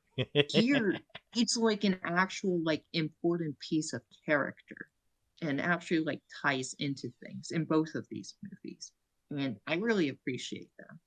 I'll give Phoebe this. Out of all child characters I've seen in movies of the past couple of years, I like her the most.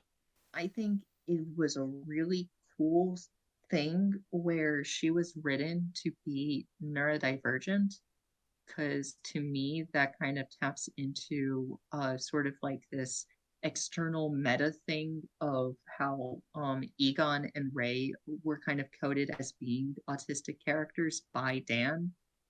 So I think that's like a really cool sort of like meta callback to everything.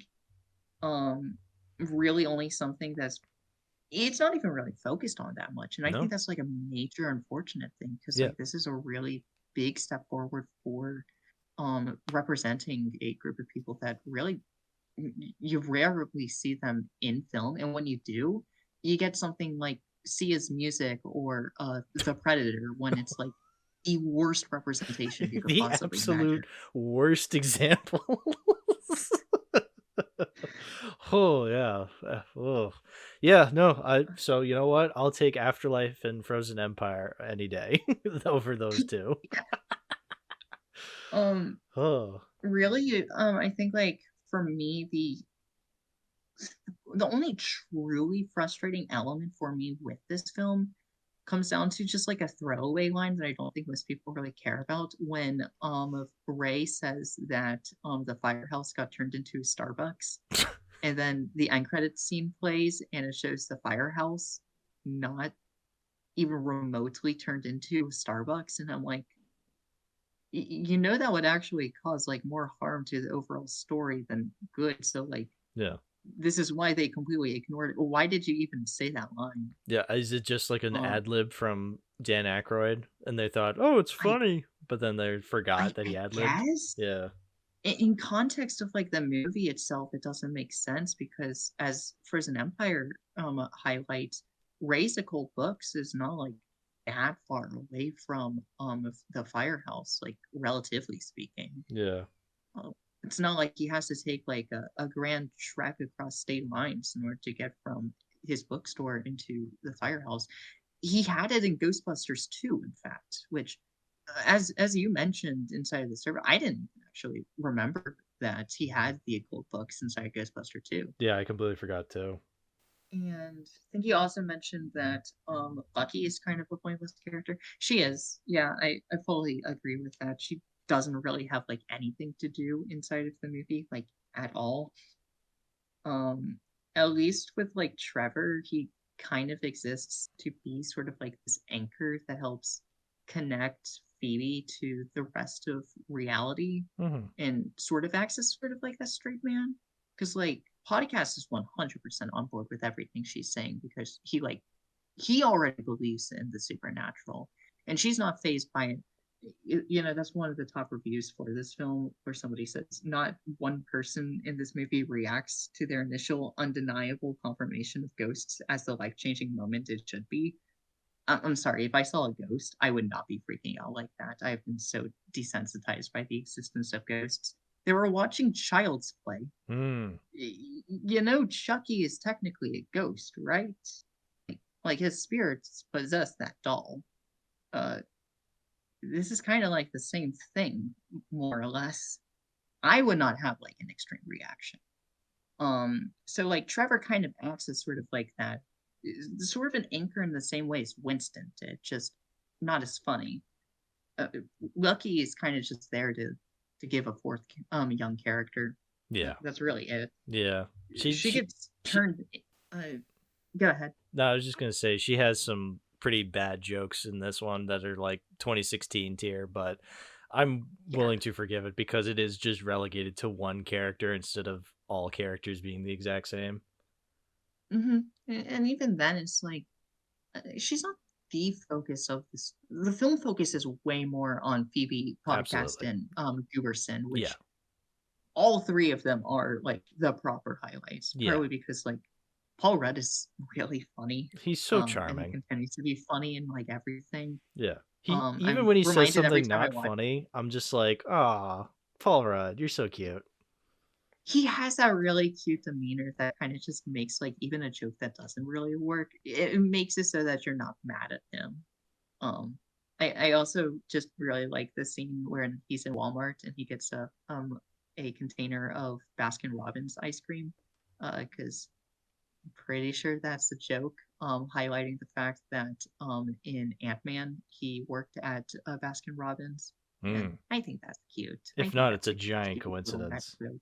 It would have to be a giant coincidence, and that's why I believe it truly is like a slight nod at the fact that his character worked at Baskin Robbins in Ant-Man. There's no way it's not. Uh, yeah, I don't really have like a ton to say. I guess like the only other thing that I can think of that we can really talk about is like the controversy surrounding getting my mind is blanking right now. I don't know The why. Harold Ramis controversy. Yeah, that one. Yeah. Because, I mean, I touched upon my thoughts on this kind of practice in movies when we talked about Alien Romulus with Lily. Um, and it goes the same here. No matter who approves it or whatnot, I'm just always gonna feel weird seeing dead actors in CGI in movies. It's weird to me. Yeah, I can get that a lot. I'm still trying to figure out where I stand on it because frankly, I don't really know still. Like, I know the worst examples that it could be. I will forever highlight the the chocolate ad um with Audrey Hepburn as being like, hey, at least they didn't do this. Or The But also it's Flash. like that is or the Flash, yeah. Because like with the Flash's problem is that like they got an actor who like actively despised the role. Hmm. And I think like of my mental sort of justification has sort of been trying to like understand that like a lot of these actors I'm pretty sure would have been more than happy to do the film if they were alive. Hmm. And that's kind of been like a guiding thing for me. Ian Holm is a weird thing, a weird case because like I tried doing an immense amount of research to find out what he thought about Alien, and he never really talked all that much about the movies he worked on themselves as much as he talked about his process as an actor. Because he definitely cared more about if doing acting more Yeah. than like portraying specific characters. Right. Exactly. And I can tell you for a fact that Harold absolutely would have been a part of this movie had he been alive, Right. and that I wouldn't be surprised if before he died he told his family and friends that if possible he would do this. And even in like Rogue One, I often highlight with people that have like extreme reactions specifically to Harold and Ian inside of these movies to like really reconsider what you think about Rogue One, because Rogue One does the same thing. It And it does. did it several years earlier. And it's weird. And I think most of us didn't really have a big problem of it because like Peter Cushing and Carrie Fisher have both been very vocal about how much they really enjoyed being in Star Wars. And to me, I'm kind of fine with cruising on that mindset for the time being. But this is definitely a conversation that I think requires an immense amount of reflection and exploration into sort of figuring out what if it truly is ethical or not, or what real ways moving forward should we go in terms of being capable of depicting people like Yeah. this? Like, what are the And parameters? at least with this movie, they don't make him talk. They keep him silent because they knew that would have Mhm. been weird. And it's like, all right, you know what? You didn't go too far, but like, it's still weird to me. I don't know. No amount of estate approval will make it okay in my mind. Yeah, I do wonder, especially because James Earl Jones is no longer with us, and he did sell off the rights to his voice Oh yeah. to Disney for Star Wars usage. Uh Do you have like any initial opinions on like how you think you're going to feel oh. when an inevitable project comes out where they presumably use AI synthesizing in order to utilize this voice that they own? Well, that's what I thought they were using with when they did Kenobi. Like I thought that's what I had heard about with Kenobi, but then it was revealed that's not at all what they did. They actually did have him come back. But then it's like, okay, yeah, now okay, so he actually sold his voice. I mean, yeah, there's some consent with that, but also it's like I don't want to hear that. Like cuz that's, it's really much it's really devaluing an actor at that point to just that. You are just your voice or your likeness, not the work you put into performing this character. It's like, okay, I if you have Darth Vader speaking in a future Star Wars product, I'm going to know it's AI generated. Even if it has the voice of James Earl Jones, it's going to be a robot. It's going to be an AI doing this. So there's not going to be a person behind that. And it's not going to feel as natural. And I'm going to hate it. Yeah, that makes sense. Absolutely. Yeah. So yeah, I don't know. It's weird to me. I even with that still, I still find this movie as a whole inoffensive and bland. So it's not one I can Mm. see myself owning. I own this one on Blu-ray. Very happy to own it on Blu-ray. Uh, didn't realize that J.K. Simmons is in it for a little bit. That was That weird. I was remember being in the a theater shock. being like, "Wait a minute, what are you doing here?" He has like 3 scenes, one where he talks and then he gets killed by a Kozer. Yeah. After getting resurrected by ghost energy, I think. I don't know. Yeah, he It's just gets split in half. really not that important. No. But it's cool that he showed up. It's Um, like, "Oh, I like J.K. Simmons." yeah, yeah. Ghostbusters Afterlife is a movie that's We talked took about. steps. Yeah. It took steps. I have the exact same thing to say about Frozen Empire. Well, not the exact same thing because they don't use the Harold Ramis stuff. So, Frozen Empire, I think, is fine. I don't really have that much else to say about it other than it's fine. I think the majority of it I have to say I already talked about when talking about Afterlife. I like it more than Afterlife, but like, it's I don't know, it's just not quite there yet, which is why probably like I said, I would rather watch another Ghostbusters movie after it. Like maybe they improve upon from here and maybe it's finally something I can connect with, you know? Mm-hmm. For me, Ghostbusters Frozen Empire is kind of like the it very much feels like the best move forward past Afterlife. We don't have to worry about establishing anything. We have everything established. Better yet, we have we have all the old characters that we can work with in whatever way we want. And at this point, we can kind of just like establish the series as being a serial going forward. With this first adventure being all about an icy foe, which is neat. There's a lot of really cool visual elements that they adopt into this film that I really appreciate. Visual design for this film is really, really good. Um, a lot of the there's a lot more ghost designs inside of this one as well. Um, that look very much inspired from the cartoons, which y- you know what I think it's important to just like comment right now. The Ghostbusters continuity makes no sense, like No. at all. Um, because this movie and its time and the video game that also released last year have a lot of parallels to the cartoons. And them and Afterlife, all combined alongside the first Ghostbusters, work perfectly well with the cartoons. Like, if the continuity was Ghostbusters, the real Ghostbusters, Extreme Ghostbusters, Ghostbusters Afterlife, and Ghostbusters Frozen Empire, the continuity would be fine. That's not true, though. Real Ghostbusters and Extreme Ghostbusters are not part of proper continuity, and it's like Ghostbusters 2 is in continuity. I believe there are like 2 subtle references to Ghostbusters 2 in Afterlife. Afterlife focusing way more on the events of the first Ghostbusters movie.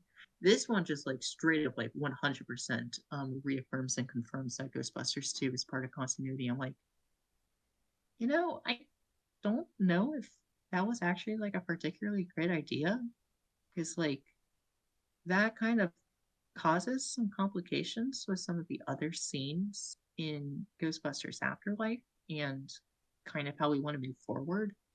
Because if we wanted to move forward with the cartoons being canon, then we could actually like start pulling characters from the cartoons into these movies and tie everything together. Do a brand new cartoon series that directly continues off of the old ones. Properly market these cartoons as being something that you want to watch, that you don't need to watch, but you really should watch, and you should invest some money into obtaining so that you can watch them all. Yeah. Maybe go on a streaming service and watch them. Get a streamer to pay for these cartoon episodes so that people can watch them and you can get ad revenue and stuff from them. And yet they're not doing that. And I think that's a really weird decision. I guess it's supposed to be, in a way, sort of like paying respects to the work done by Harold Ramis and Ivan Reitman, because they both were involved in that film. I get that. And it's, again, it's like we talked about with its polarizing legacy. But at the same time, I just think, like, from continuity's sake, it does not really work as efficiently as I think it really should have. But there's also, like, not a really great way of working with the Ghostbusters timeline if we want to include everything anyways. So, like, I guess this is really just like a Statue of Liberty incident of don't even think about it. Because I mean, it's not even like it's that important. Yeah, you know, who really cares if certain characters have certain relationships with one another that conflict with other movies? Is that really the focus of the film? Does it really have any like proper bearing on any of these characters? I mean, these older characters don't really need any arcs. They kind of just like exist as vessels to carry the younger characters forward and the plot, which works perfectly fine. They have enough personality as it stands, and I will really enjoy their company. The movie would not be the same without them, I think.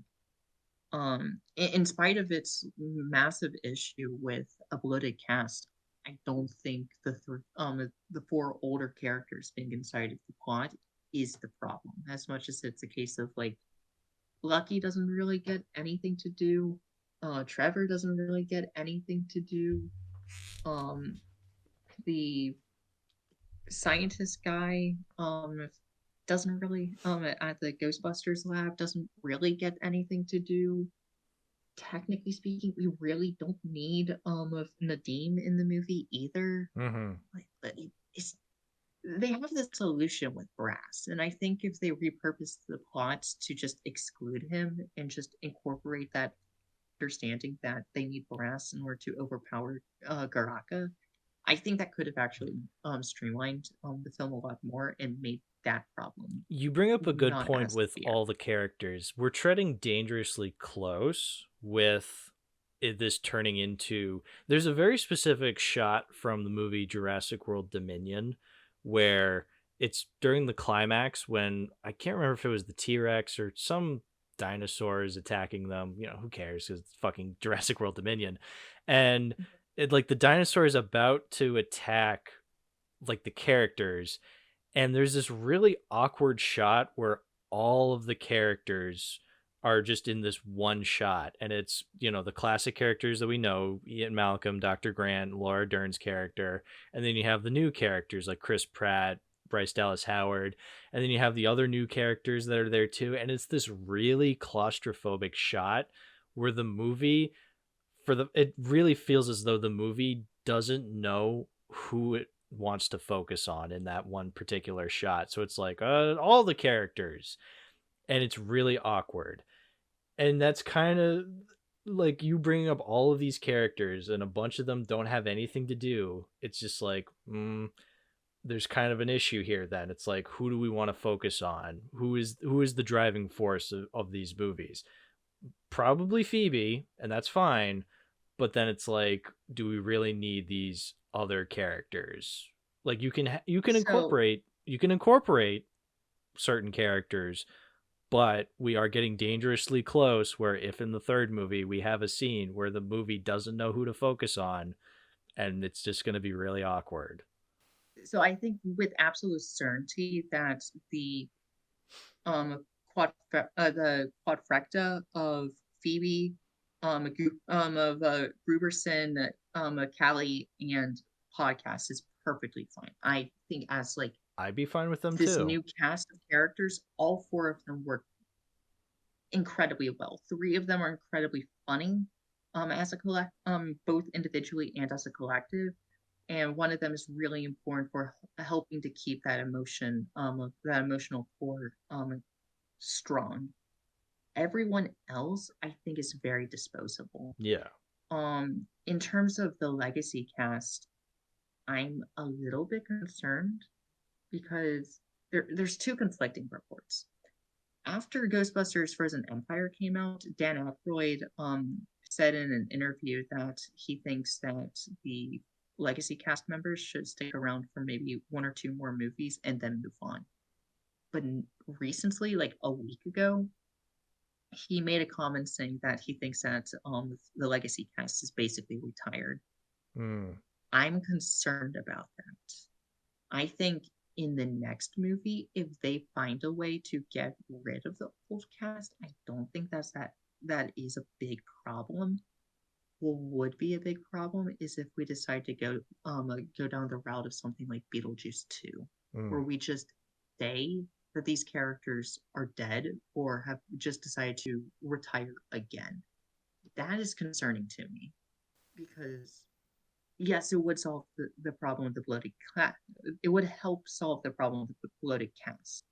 It would not solve it because, bare minimum, I really don't think that we're going to see Trevor and Lucky and Lars is his name. I think they're going to be mainstay characters. I think Lars existing as like just sort of like an information asset is fine. But I really think Trevor and Lucky sort of need to like go out and just be taken out of the picture entirely. Yeah. But if they just decide to like completely abandon the old cast and just not acknowledge and like barely acknowledge it, I really think that is treading very dangerous waters that can kind of just like collapse the entirety of the next movie. Which it's not even like a problem with Ghostbusters Frozen Empire. I think it's just that Frozen Empire has this problem, and I think they're already trying to figure out a solution for it. But the potential solution that they are sort of bringing up right now has me very concerned for the future. Because I think this movie paints a very bright future for Ghostbusters. I think it's a very fun movie in spite of its cast problem and whatnot. It is incredibly entertaining to me. Like it's just under 2 hours long, and it doesn't feel that long for me. There's constantly something going on throughout the entire movie. The characters, really, with the exception of Lucky, who again literally has like nothing to do. There's somebody forwarding something, and the mystery and the understanding of what's going on and what is the threat is continued. And character dynamics, well, really there's only one proper character dynamic between Phoebe and then the dual nature of Gary and Callie as parental figures, and then Melody, which I'll stop here just to say it. They are not a couple. They are not a romantic couple. I need people to calm down. They are not a romantic couple. The movie literally addresses that. Has Callie say, "Go out, make some friends, make bad decisions." The entirety of Phoebe's character, a character arc inside of this movie is that she makes a dumb mistake because she becomes very vulnerable, and she decides to trust someone that taps directly into her proper interest, in which she is not allowed to engage with because she's a minor. I've also seen somebody that was complaining that it makes absolutely no sense that Phoebe would be doing this for 3 years and then all of a sudden she's being booted. When the mayor tells you to stop doing your thing, otherwise you are going to cause everything to collapse, you stop. Yeah. If you get arrested for, I don't know, drunk driving, don't drunk drive again. Plain and simple. Yeah. They give you tickets, warnings. It's a warning for a reason. That just shows you how little real world experience people have when they go online and just spout shit, where they're just like, what do you mean they're doing what they're told? It's like, really, that's what you're complaining about? That's bizarre. Yeah, it's also a case of like, people can have friendships without it being romantic. I know it can look really frustrating and confusing at times because, like, even in Ghostbusters, it's like the relationship between Janine and other characters is traditionally romantic, as seen with Lewis and Egon, and with Dana and Peter. And then here, even with Trevor and Lucky, it's also slightly romantic, but like they're literally just friends. Yeah. Like it's plain and simple. That is so funny to me that there are people who will actively cheer on a movie when a man character and a woman character don't end up at the end because they're just strictly platonic, but then will then turn around, and if two male characters are seen as friends or two female characters are seen as friends, will just go absolutely livid because they're not fucking each other. It's like, no, platonic. Am I? I feel like I'm saying Platonic. platonic. I'm trying to make a point here. Platonic. It's like those relationships exist in real life. It's bizarre to me that people will complain about that kind of stuff. Yeah, and like I wouldn't be making as big of a deal out of it if it wasn't for the fact that um I talked to someone directly about this who directly criticized this movie very, very harshly, in large part because of that. And when I addressed that and literally told them that the film itself completely disproves their statement, they were just like, "Well, that's just a difference in opinion." I'm like, "No, it's not. The movie literally tells you that you're wrong. I mean, What are you doing?" if you want to like ship them and make fan art of that and make it your own That's sick completely fantasy, valid. that's That's valid. 100% valid. You Yeah. can totally do that. Again, it's a difference of that is not a problem of the film itself. Yeah. That is exclusively a fandom thing. Yeah. Like, look, fandom is known for doing problematic ships. Yes. I have seen shipping in the JoJo's community, and it scares me. I have seen ships that will turn you white. I mean, you've seen JoJo, so like, Oh yeah. just throwing this out as a concept, Josuke shipped with Rohan. Yeah, you know, the one who has an ability that can literally make you do literally whatever he wants you to do. Ah. Yeah, yeah. That's valid. That's Do it. Yeah. There's nothing stopping you. I will never advocate against doing that. Do it in What the I will privacy of your own home where I can't see it. The only thing I will advocate against is someone criticizing something for a detail like that that just straight up does not exist. Right. That like is 100%, and not even that it just doesn't exist. That is ultimately inconsequential. Yeah. Like genuinely, what are you missing from them not being in a romantic relationship? How would them being in a romantic relationship enhance the movie? Because I've seen people saying that it would enhance the movie, and I have to ask, how? In what ways? Because like I'm all for seeing relationships, same-sex relationships depicted more inside of movies. I don't even care about like arguing like the age thing either, because like yeah, I was a high schooler. I know high school students, classmates myself, who've been engaged in romantic relationships with other people of the same age that are under the legal age of the state that I'm in. Because it's like in the state I'm in, the age is 18. So like literally every single high schooler that's inside of a romantic relationship is under that age. That's not a problem. I don't have an issue with that in the slightest. Also like fictional characters and whatnot. Well, again though, it's not in the movie. It's not an element of the movie. These are elements that don't matter to the story. So it's like, why are we judging the movie like that? Irrelevant. Yeah, they're so far from relevant. Again, there's so many things that you can comment on. And also like another element that like can comment on that I personally think is a little bit annoying is people like complaining about how little Frozen Empire is inside this movie. Like I kind of get it from like the title. You're coming to a movie called Frozen Empire and you expect to see a lot of Frozen Empire. I get that. Yeah. But also I want to bring up just this really, really fun question. What exactly would they do with everything being frozen over that they did not do inside of the film already. Yeah, they just called it Frozen Empire because it's a cool sounding name. Like, And also because like the enemy creates of causes everything to freeze over. yeah, It's like that's the big threat and the big gimmick of the villain, and that's what they're battling. yeah, If we're talking about, oh well, there should be ice-based ghosts, and what would they do? Fire ice the way that Garaka fires ice? yeah. Turns the plasma of the proton packs into frozen plasma the way Garaka does?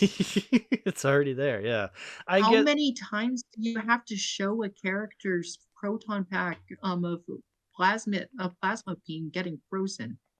Like the movie does it 3 times. Yeah, Do you need it to be shown 16 times to get it into your skull that their proton packs do not work that way on him?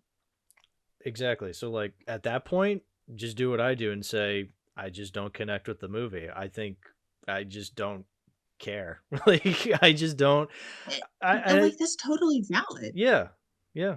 I'm not gonna pretend and come up with all these reasons to just be like, oh, this movie sucks because this, and this, and then be proven wrong. It's like, oh, I just don't Just say care. that you wanted a movie that focuses more on the Ghostbusters like actually catching just like normal Yeah, ghosts, or just say you you want. wanted a movie that had a more engaging like a more engaging build up to the great threat. Like those are completely valid Yeah, just say criticism. you want a movie about ghostbusting that came out in 1984 and has a main villain called Gozer. Hey, wait a minute, that exists.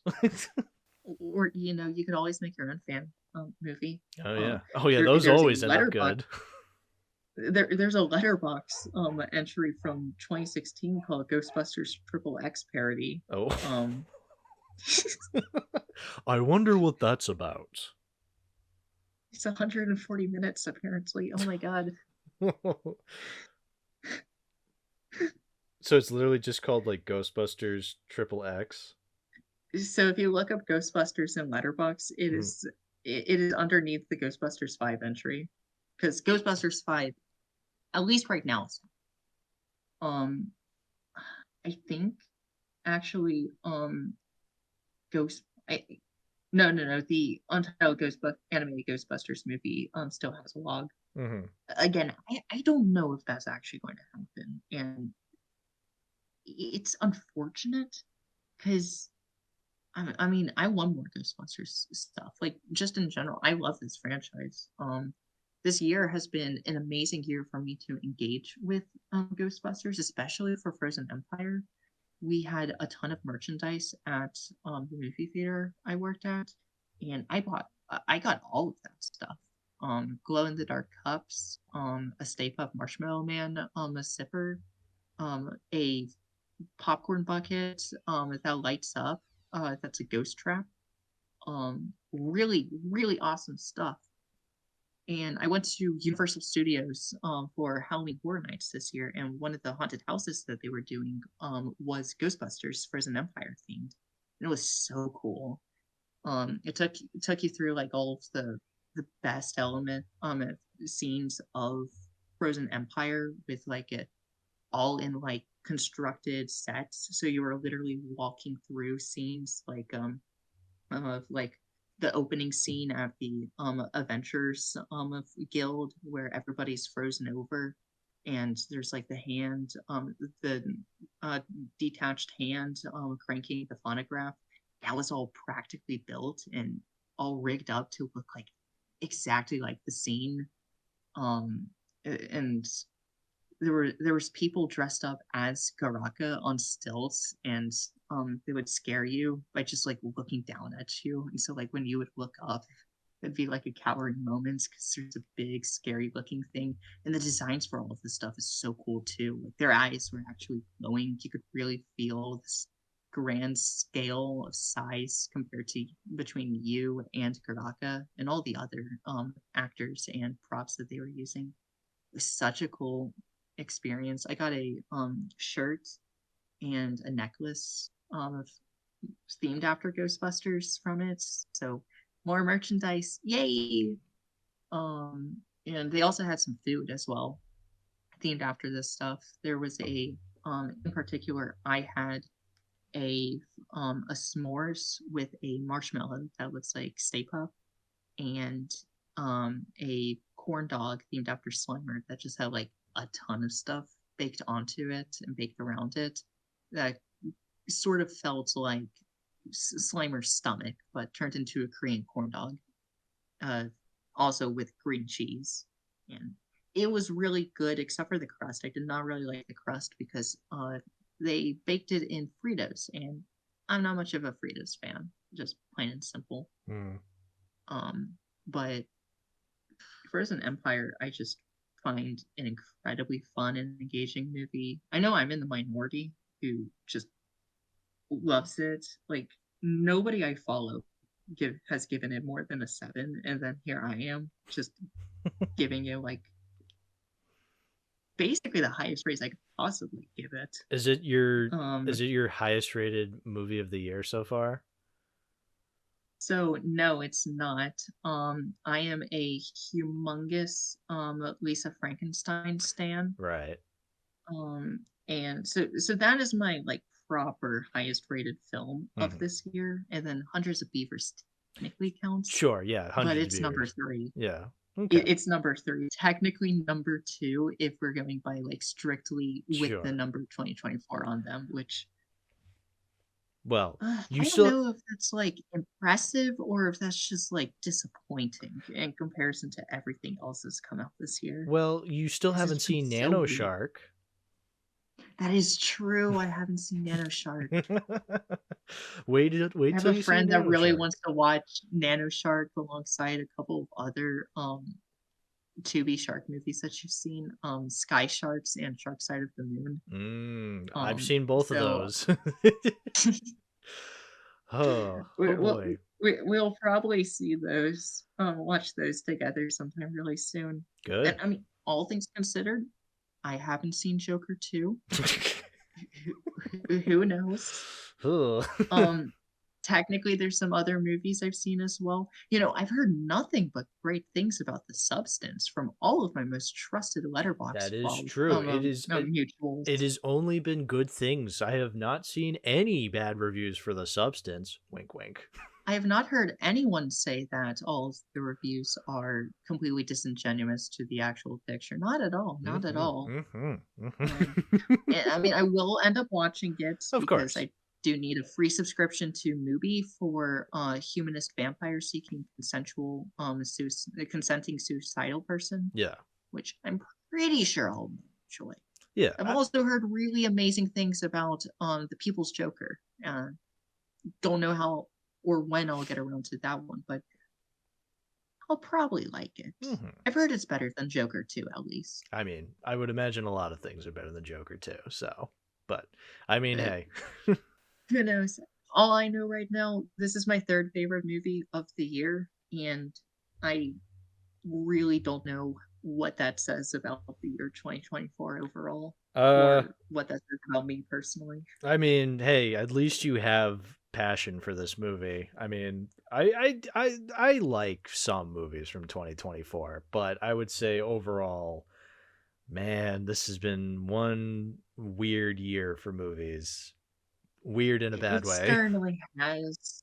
I mean, even like looking at most of this stuff, as much as I love Frozen Empire, it alongside like 90% of these movies really aren't going to like stand the test of time as being like a must-see of the decade. Yeah, no, definitely not. And look, Ghostbusters 1 will forever be one of those movies. It will forever be one of those legendary special like 80s of fables that whenever somebody talks about 1980s movies, it will always get brought up. Oh yeah, like I remember when I had Silver on, we talked about Raging Bull and how that movie was claimed to be the best movie of the 1980s, and then we just started listing off literally any other movie from the 80s that would be a much better representation of the decade than fucking Raging Bull. I love Raging Bull.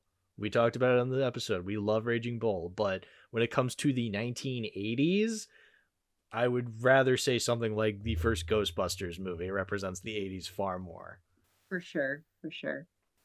If anything, I'm just really hopeful for the future of Ghostbusters. Even Hmm. if I don't think this or Afterlife will really have like an immense amount of impact in the future, they're fun movies and entertaining movies, at least to me. And I'll happily just engage in more stuff like this. I'll watch There's Ghostbusters, the next nothing, one.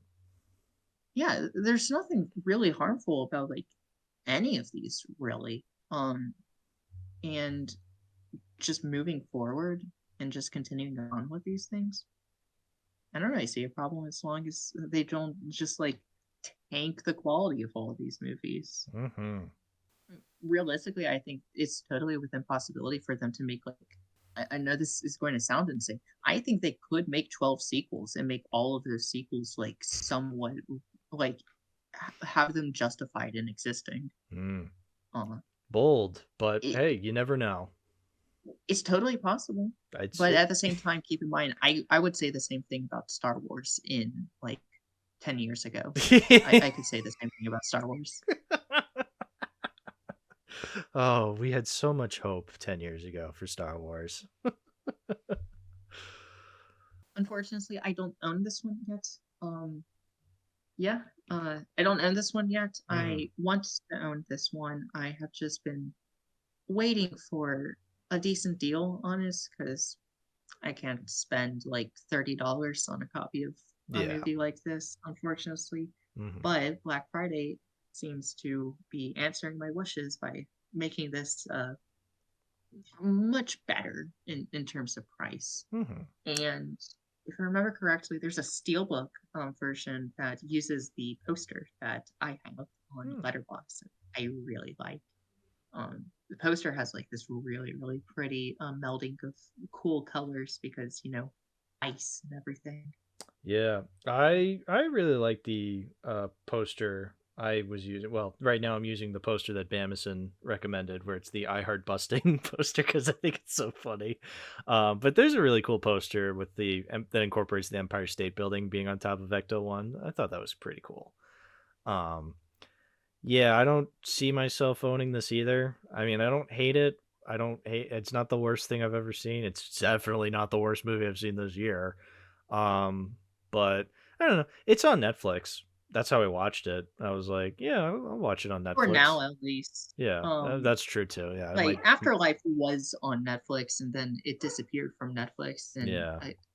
none of the Ghostbusters movies, aside from Frozen Empire, are streaming right now, which just reminds me of when I was going through the Insidious movies and trying to formulate, okay, how am I going to watch these? And then suddenly, a month later, it's like, hey, so do you have access to 4 streaming services to watch 5 movies? And I'm like, Ugh.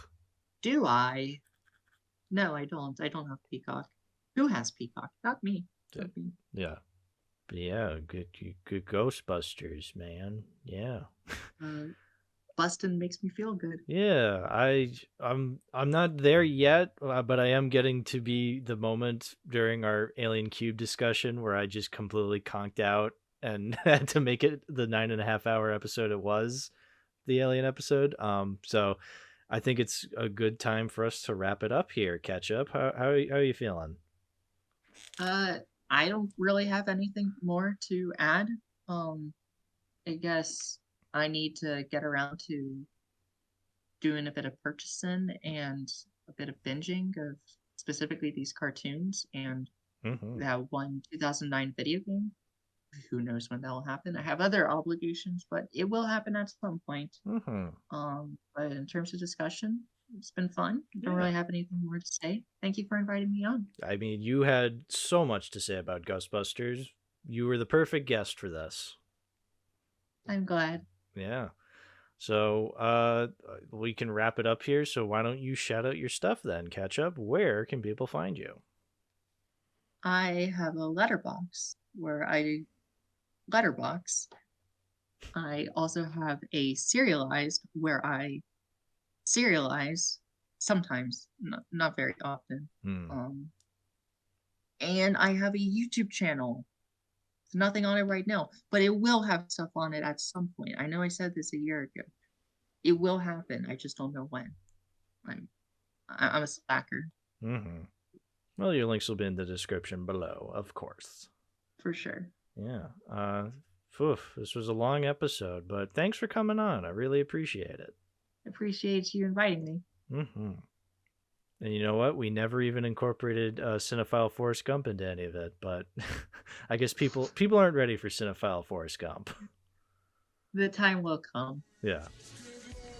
So, sorry, Olivia and William. I know you guys are listening. You wanted us to incorporate Cinephile Forrest Gump, but oh well, not this time. They get a shout out. No, not even going to do the voice. I'm going to be that much of a piece of shit. So, goodbye, everybody. Bye-bye.